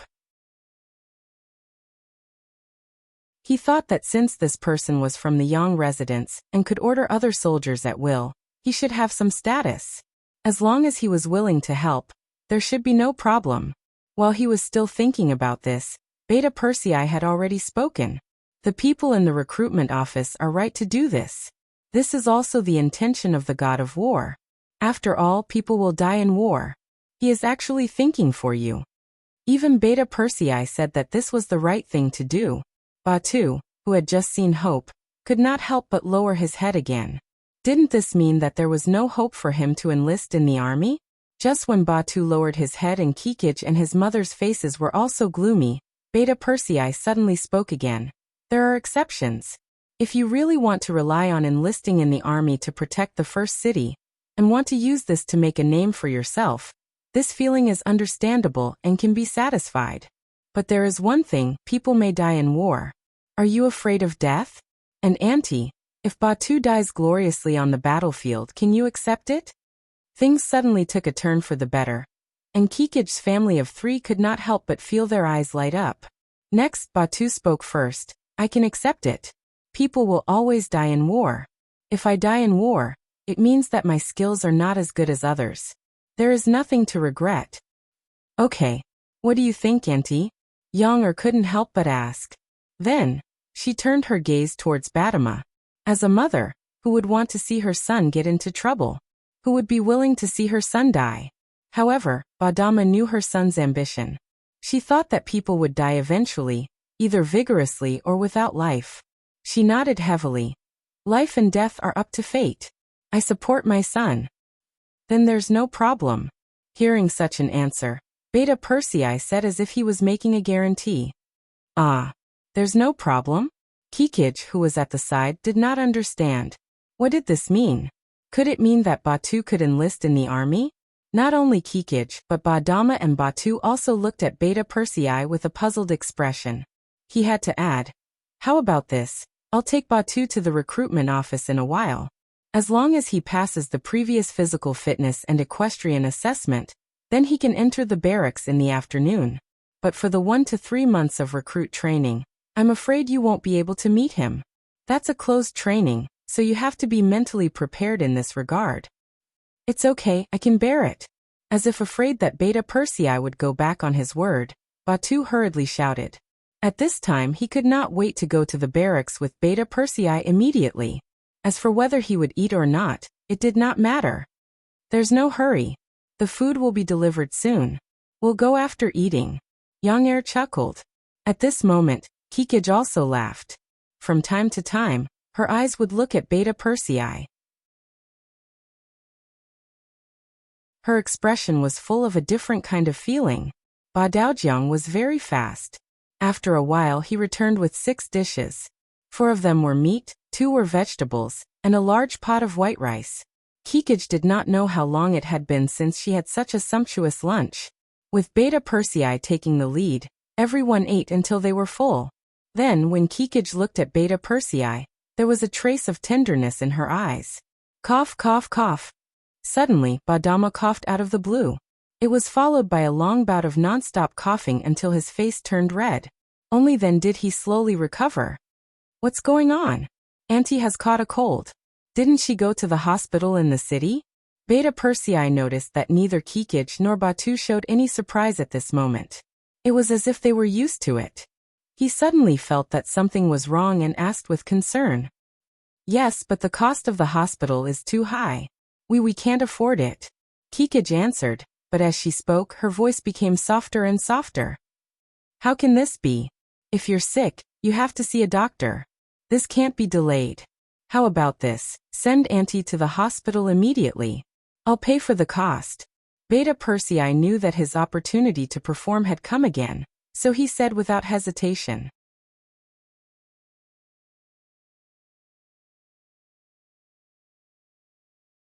Chapter 757. How can we do that? We already owe you too much. Kikij's face turned red as she spoke. At that moment, she even thought of selling her body to save her mother. Why not? You and your brother are going to serve the mercenaries soon. You can return the money you earn to me in the future. Besides, you and Batu are going to join the army, so Auntie will be considered a military family member. She will be taken care of in the hospital, and the fees will be reduced a lot. Don't hesitate, this matter is settled. Beta Persei said in an unquestionable tone. At that moment, he had undoubtedly become a pillar of support for Kikij's family. After the meal, Beta Persei first accompanied Batama's family to the hospital. When young heir appeared here, even the director was shocked. Then he found the best doctor. After seeing him, he concluded that it was only caused by the cold. There was nothing wrong with him. He just needed to stay in the hospital. and take medicine to recuperate for a while. At that moment, Beta Persei asked for a room to be admitted to the hospital. Naturally, he was given the green light. Under the principle of special treatment, Batama was soon admitted to the hospital. Next, Beta Persei accompanied Batu to the recruitment office. Since he had shown up, the officers there naturally obeyed. Batu's name appeared on the recruits' roster, and he was asked to arrange a place to live and receive the corresponding equipment. At this point, he had done what he had promised. Kikich, who had been following beside him, also found that her mother and brother were not around. She was alone with Beta Persei. Ba Daojiang and the others naturally kept a certain distance from the two of them. Seeing that there was no one around, Kikich's face turned even redder. Thank you for everything you've done for our family. Hey, it's nothing. Since you think so highly of the mercenaries, it's only right that we do something for you. Beta Persei said casually. But after saying this, his face turned a little red. He seemed to have thought of something but did not dare to say it out loud. What happened to you?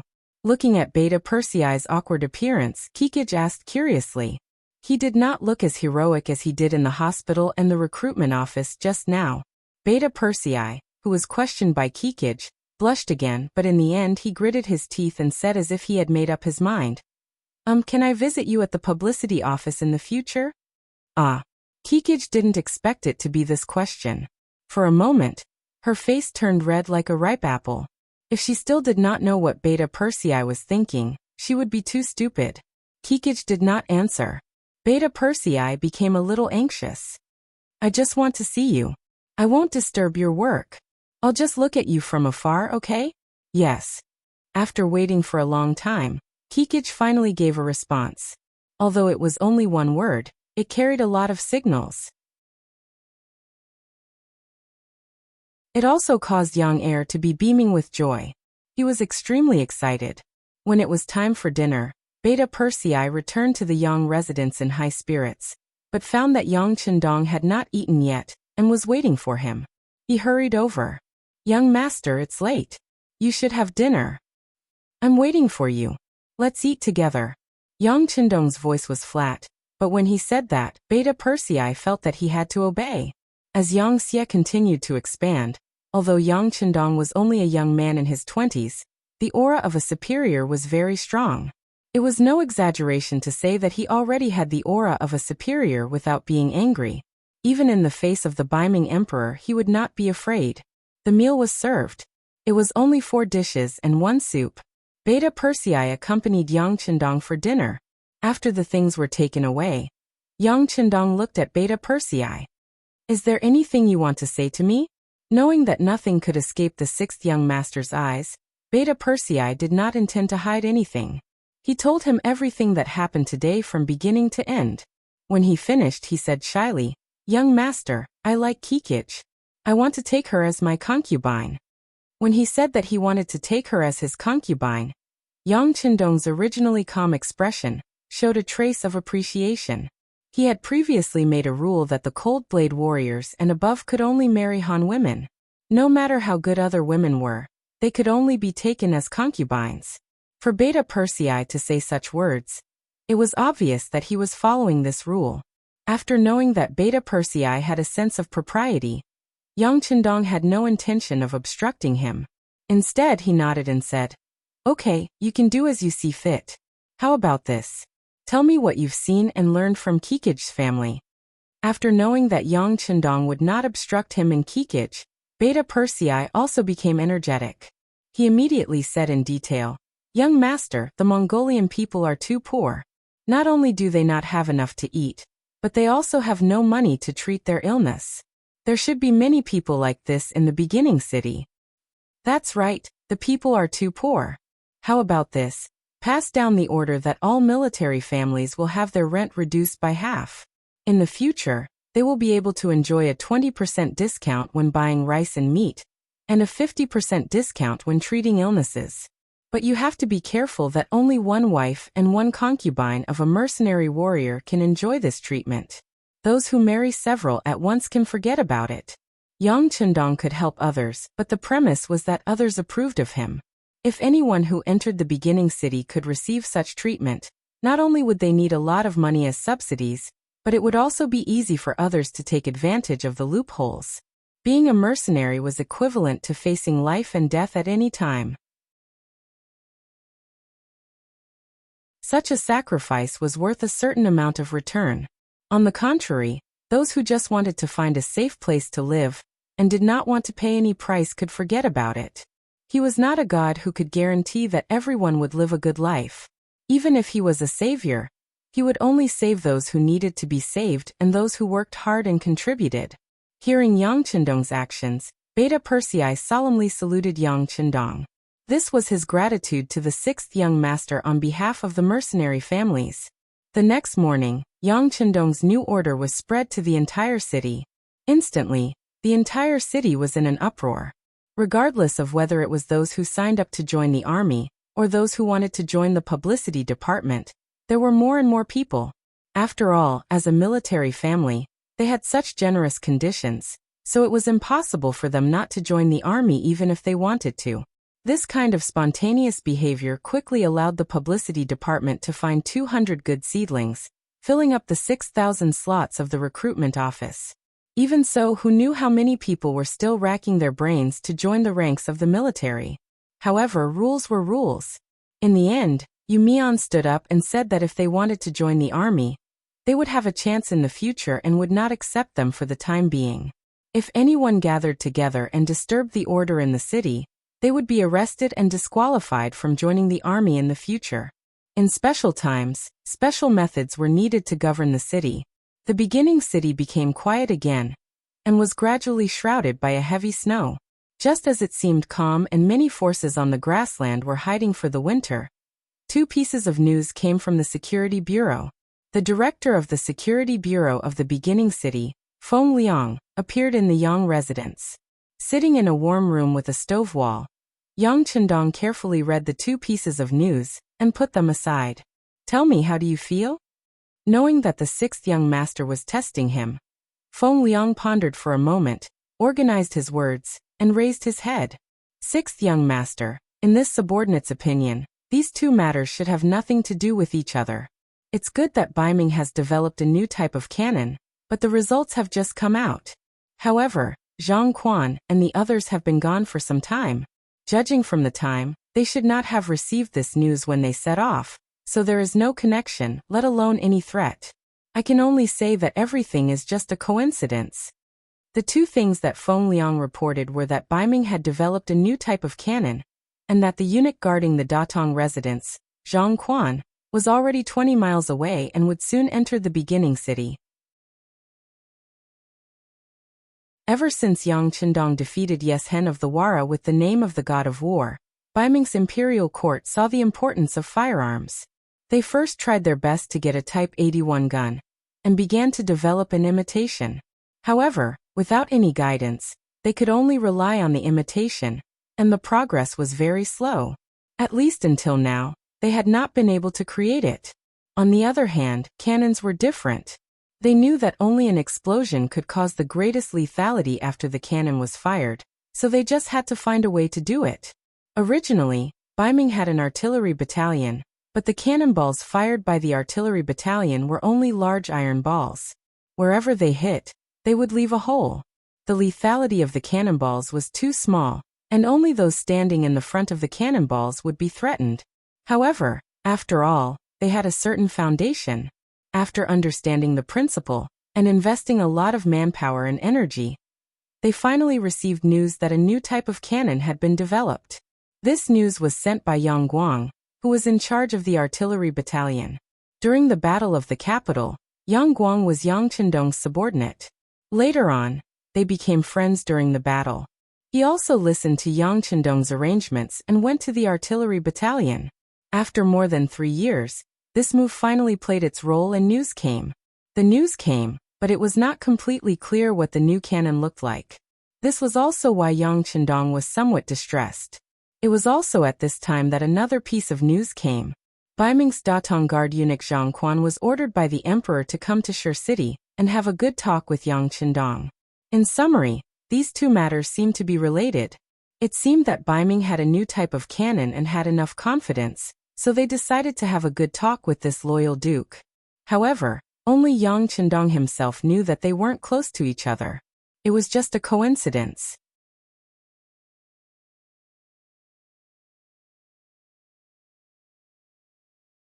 Chapter 758.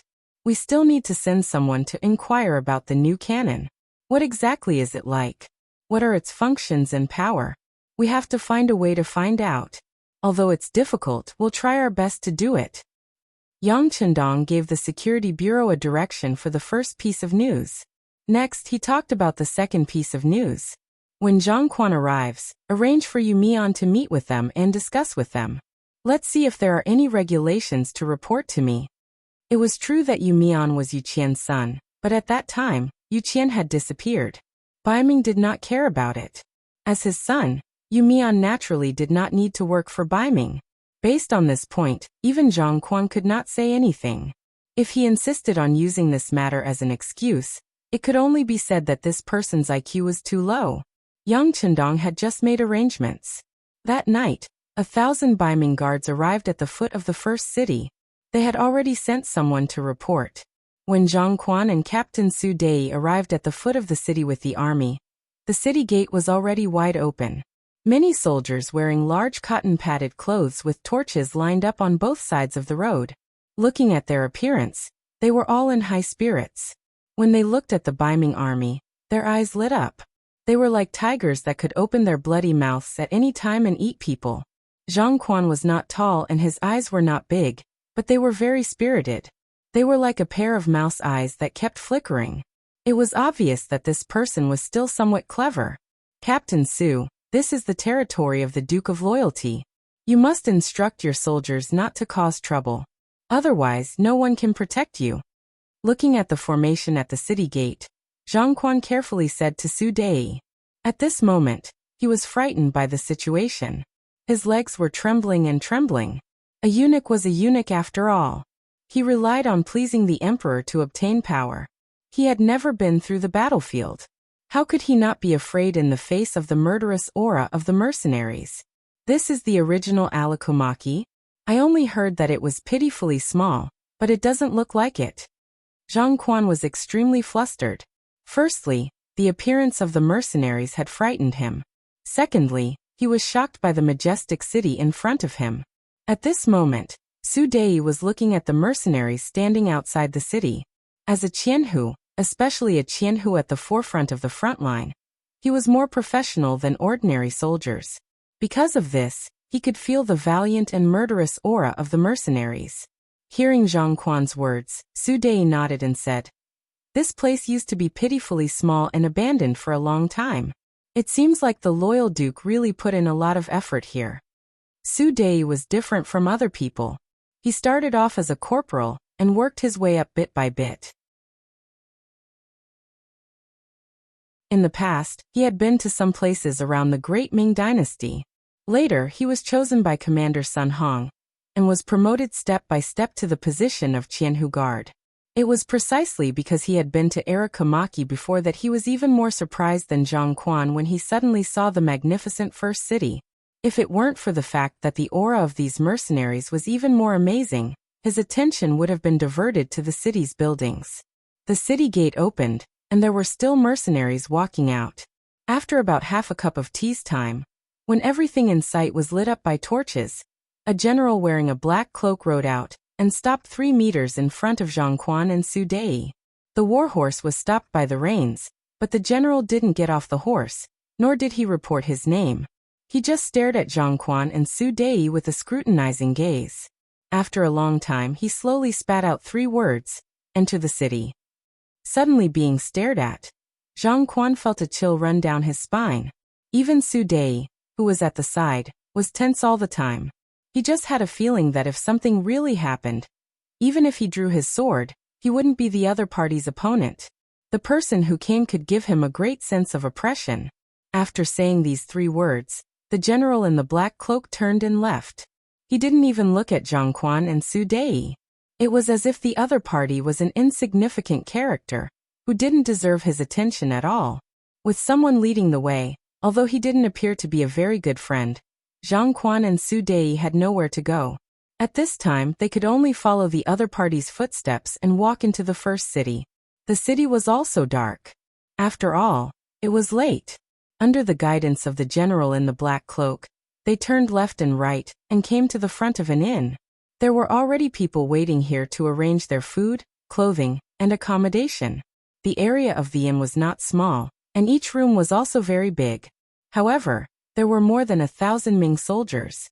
When these people swarmed in, it was still a little crowded. However, from the beginning to the end, no one stood out to say anything strange. It was probably because they also knew that this was not their territory, and talking nonsense was likely to bring about an unexpected disaster. These more than 1,000 people stayed in the designated inn. Until they went to bed, no one came to see them or sent anyone with status to receive them. Only the waiters in the inn were busy. They were just a few waiters. What could they find out from their mouths? At this time, Zhang Quan couldn't help but feel a little regretful. He didn't expect the people here in the first city to be so strong. It seemed that this trip to seek cooperation wouldn't be too smooth. If he had known this, he might not have chosen to come. Yang Chendong naturally couldn't guess what Zhang Quan was thinking. He heard Tiger's Mane report all kinds of things about Zhang Quan and the others in the Yang residence. He couldn't help but smile. Who arranged for Yi La to go out of the city to welcome them? It seemed that the general in the black cloak was the commander of the Nuzhen cavalry regiment, Yi La. No wonder the murderous aura was so strong that even Su Dei was scared. Young master, this is the joint idea of City Lord Yu Mian and I. We thought that the other party would come from afar, so we have to show them our strength first. Not understanding Yang Chendong's meaning, Tiger's Mane said tentatively. The sixth young master had previously said that he and Yu Mian would be in charge of the welcoming, but he hadn't expressed any attitude. Therefore, sending Yi La was also the idea of the two of them in order to intimidate the opponent. If they didn't strike the opponent's morale, they were afraid that some things wouldn't be easy to do next. Well, Yi La's murderous aura is strong. It should scare them so much that they won't be able to sleep well tonight. Yang Chendong still had a smile on his face. Obviously, he wasn't angry about Tiger's Mane and Yu Mian's choice. But in the end he still said, I'm afraid that just being a deterrent is not enough. How about this? Let them see the prosperity of the city tomorrow. One by one, is the way of civil and martial arts. Finally, there was a clear instruction. Tiger's Mane nodded repeatedly and said, Yes, young master. I'll make the arrangements now. That night, whether it was Zhang Quan or Su Dei, they didn't sleep well. Looking at the situation in the beginning city, they really couldn't guarantee that their heads wouldn't be cut off when they fell asleep. As it turned out, this worry was unnecessary. The next morning, they opened their eyes without any problems. At this time, the inn was extremely lively. The food had already been prepared and served in front of them. There were 4 dishes and 1 soup, and it was a standard that was sufficient. Not only did Zhang Quan and Su Dei, but even the Baiming soldiers below exclaim in surprise. What time is this? Where is this place? It was cold outside, and this was an isolated city. It should be extremely difficult to transport supplies here. However, the food was still so good. Not only were there meat dishes like mutton and pork, but there were also vegetarian dishes like chives, spinach, and celery. The green color on the plate was shocking. Behind the Datong prefecture was the land of Baiming. However, even in such a place, vegetables could only be seen for a few months in a year. In this season, most of the vegetables were potatoes, radishes, and cabbage. How could they eat such green food? This can't be the standard of food every day, right? Looking at the dishes on the table, Zhang Quan was surprised. Su Dei was also shocked by the reality in front of him. A voice sounded in his mind. This standard of food can't be continued. It's probably because I've just arrived and they're treating me well. Yes, that must be it. This breakfast was no less than the one that greeted them last night. It gave Zhang Quan, Su Dei, and the others a shock. Not long after breakfast, someone came to deliver a message, saying that City Lord Yu Mian was dealing with government affairs, and did not have time to see them. He asked Zhang Quan and the others to walk around the city, but at the same time he also made a request, and that was to not invite too many people on this trip, let alone gather together. Otherwise, if something went wrong, both sides would lose face. After sending away the messenger, Zhang Quan muttered to himself for a moment before looking at Su Dei and saying, "Thousand Commander Su, since they're letting us look around without any defenses, we'll do as they wish. Let's arrange for the soldiers below to be led by a sergeant to walk around the city. At night, they'll report to us what they see. Remember to remind them not to make trouble out of nothing. Otherwise, no one can protect them." When he said the last sentence, Zhang Quan's expression was much more serious. When Su Dei heard this, he nodded and went to make arrangements. Hundreds of small groups led by the Ming army squad leaders left the inn and started to move through the city according to the directions they had divided. Zhang Quan and Su Dei didn't stay idle either. They also brought a few attendants to the main street of the first city. They went to the commercial street that the innkeeper had mentioned. The commercial street was something that Yang Qindong must build in every city that belonged to him. By gathering all the businesses in one place, not only could it be better managed, but it could also attract people's attention. Whether it was merchants or ordinary people, they could buy things better.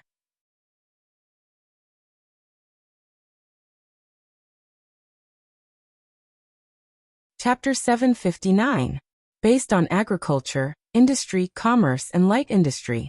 This was the way Yang Qindong chose to develop the economy. Vast land and abundant resources were naturally a characteristic of the Central Plains. However, don't forget that there was a large population behind it. If one wanted to support so many people, just collecting taxes from the land would not solve the fundamental problem. On the contrary, it would increase the burden of the people.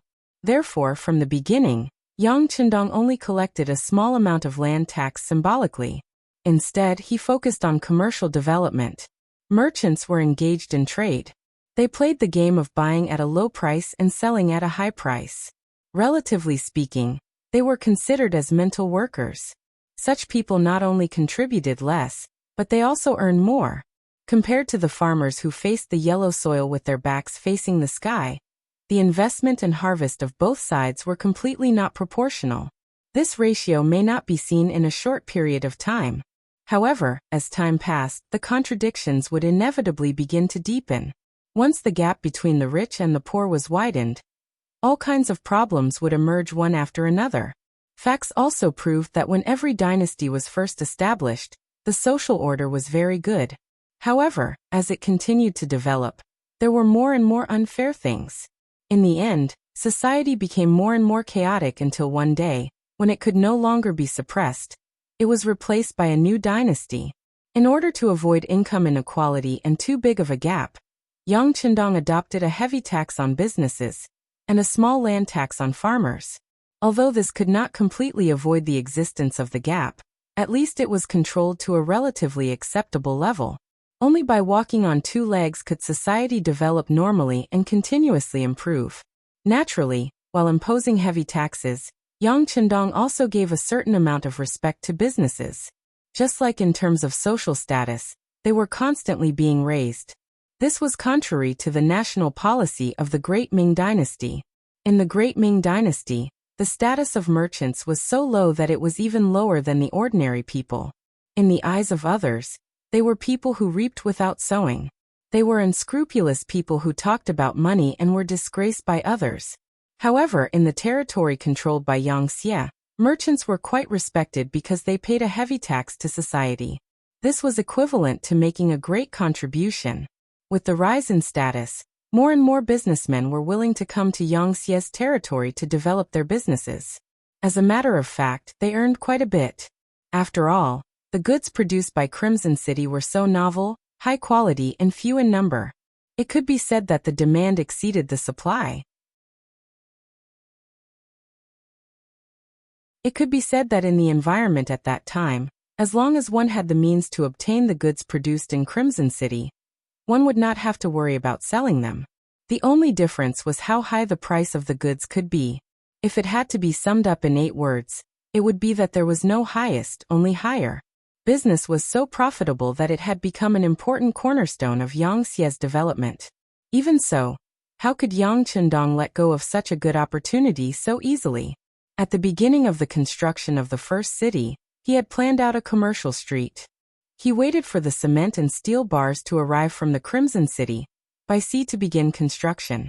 Then a large number of goods began to fill this street, causing it to quickly become prosperous and lively. This was exactly what Zhang Quan and Su Dei saw. They were surprised to find that even though it was snowing heavily outside, it was still very cold. But in the commercial street, it was indeed a bustling scene. People were squeezing and huddling together.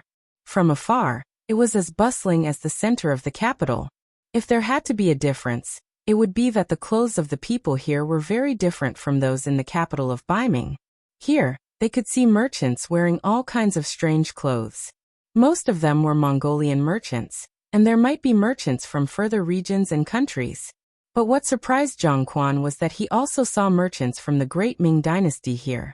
Why would merchants from the Great Ming Dynasty appear in the grassland? Could it be that they had secretly joined the Mongolian tribe? With such doubts, Zhang Quan personally walked up to a merchant who was wearing the same clothes as the people of the Great Ming Dynasty. They seemed to be chatting, but at the same time, they seemed to be asking something. The merchant did not know Zhang Quan's true identity. He only felt that this person gave him a feminine feeling. But the other party spoke the language of the Great Ming Dynasty, and this could not be fake. Moreover, the other party's clothes were the same as his. Since they were both from the Great Ming Dynasty, the merchant had a natural sense of closeness. Under Zhang Quan's intention, the two sides quickly chatted, and the conversation was very congenial. After nearly half an hour, Zhang Quan returned to Su Dei's side, but his expression was somewhat ugly. "Eunuch Zhang, what's going on? Why is there a merchant from the Great Ming Dynasty here?" Su Dei had been curious for a long time, and finally had the opportunity to ask. "He is indeed a merchant from the Great Ming Dynasty, and he is from our Baiming." Zhang Quan's status was naturally higher than Su Dei's, but considering that he still needed the other party to ensure his safety this time, he did not hide anything. He did not join the Mongolian tribe, nor did he join the Duke of Zhongdan. He is buying goods here because he wants to sell them back to our Baiming. Buying goods from the grassland and selling them back to Baiming? This can take more than 20 days? Hearing this answer, Su Dei was also shocked and said with a puzzled expression, "But our Baiming no longer has any goods.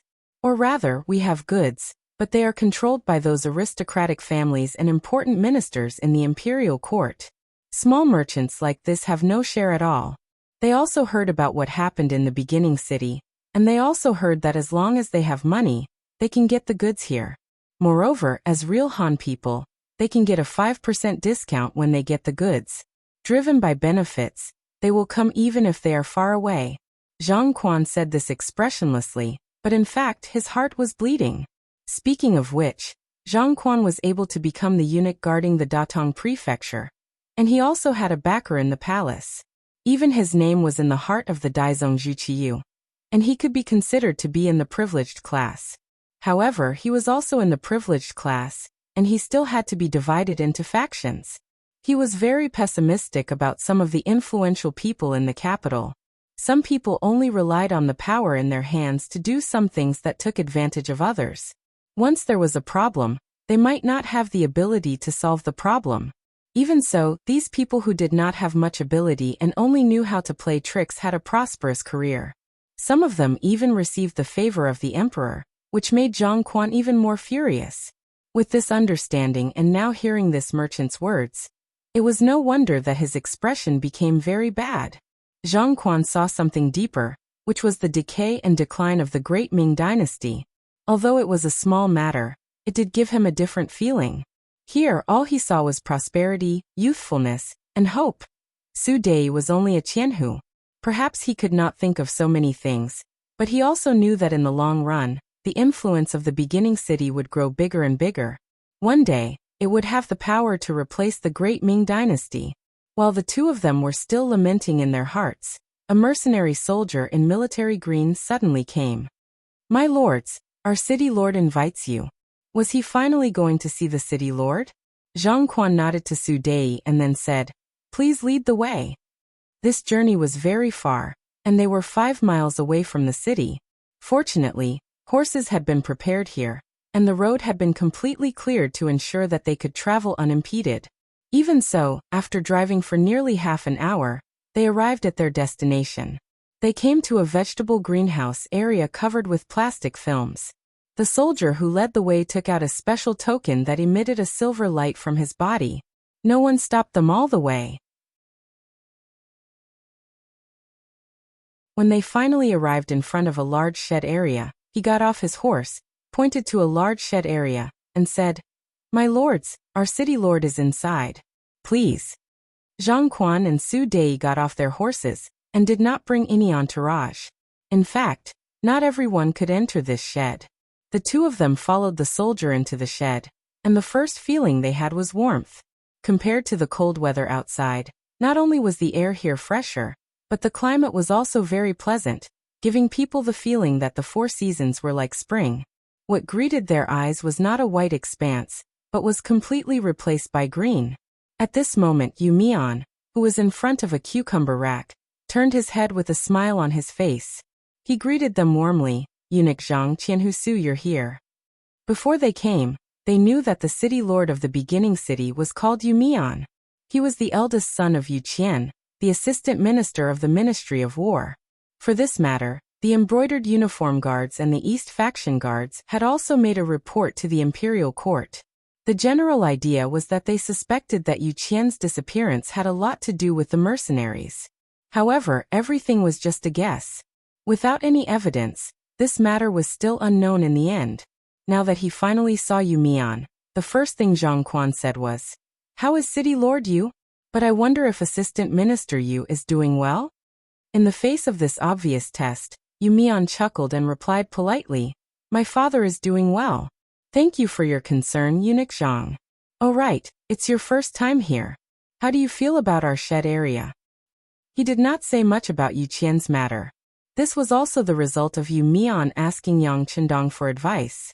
He knew that since Baiming had sent people here this time, they would definitely be interested in his identity. Naturally, they would not be able to avoid his father. When he asked about Yang Qindong, the answer he received was, half hidden, half revealed. After fully understanding this sentence, Yu Mian knew that even if he wanted to say that his father was still alive, he could not tell them what he had done. Thus he came up with this answer. Yu Mian took the initiative to change the topic, and Zhang Quan sighed in his heart. He knew that this question would end here. Not to mention whether it would cause trouble for him if he asked. He was afraid that the other party would not answer him even if he asked. You're tuning in to the Li Mei's Sword of Destiny YouTube channel.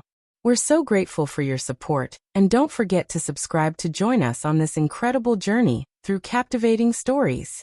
Your generosity through donations truly makes a world of difference, as it's the primary source of revenue that allows me to expand and enhance this channel for you. Thank you from the bottom of my heart for being a part of this adventure.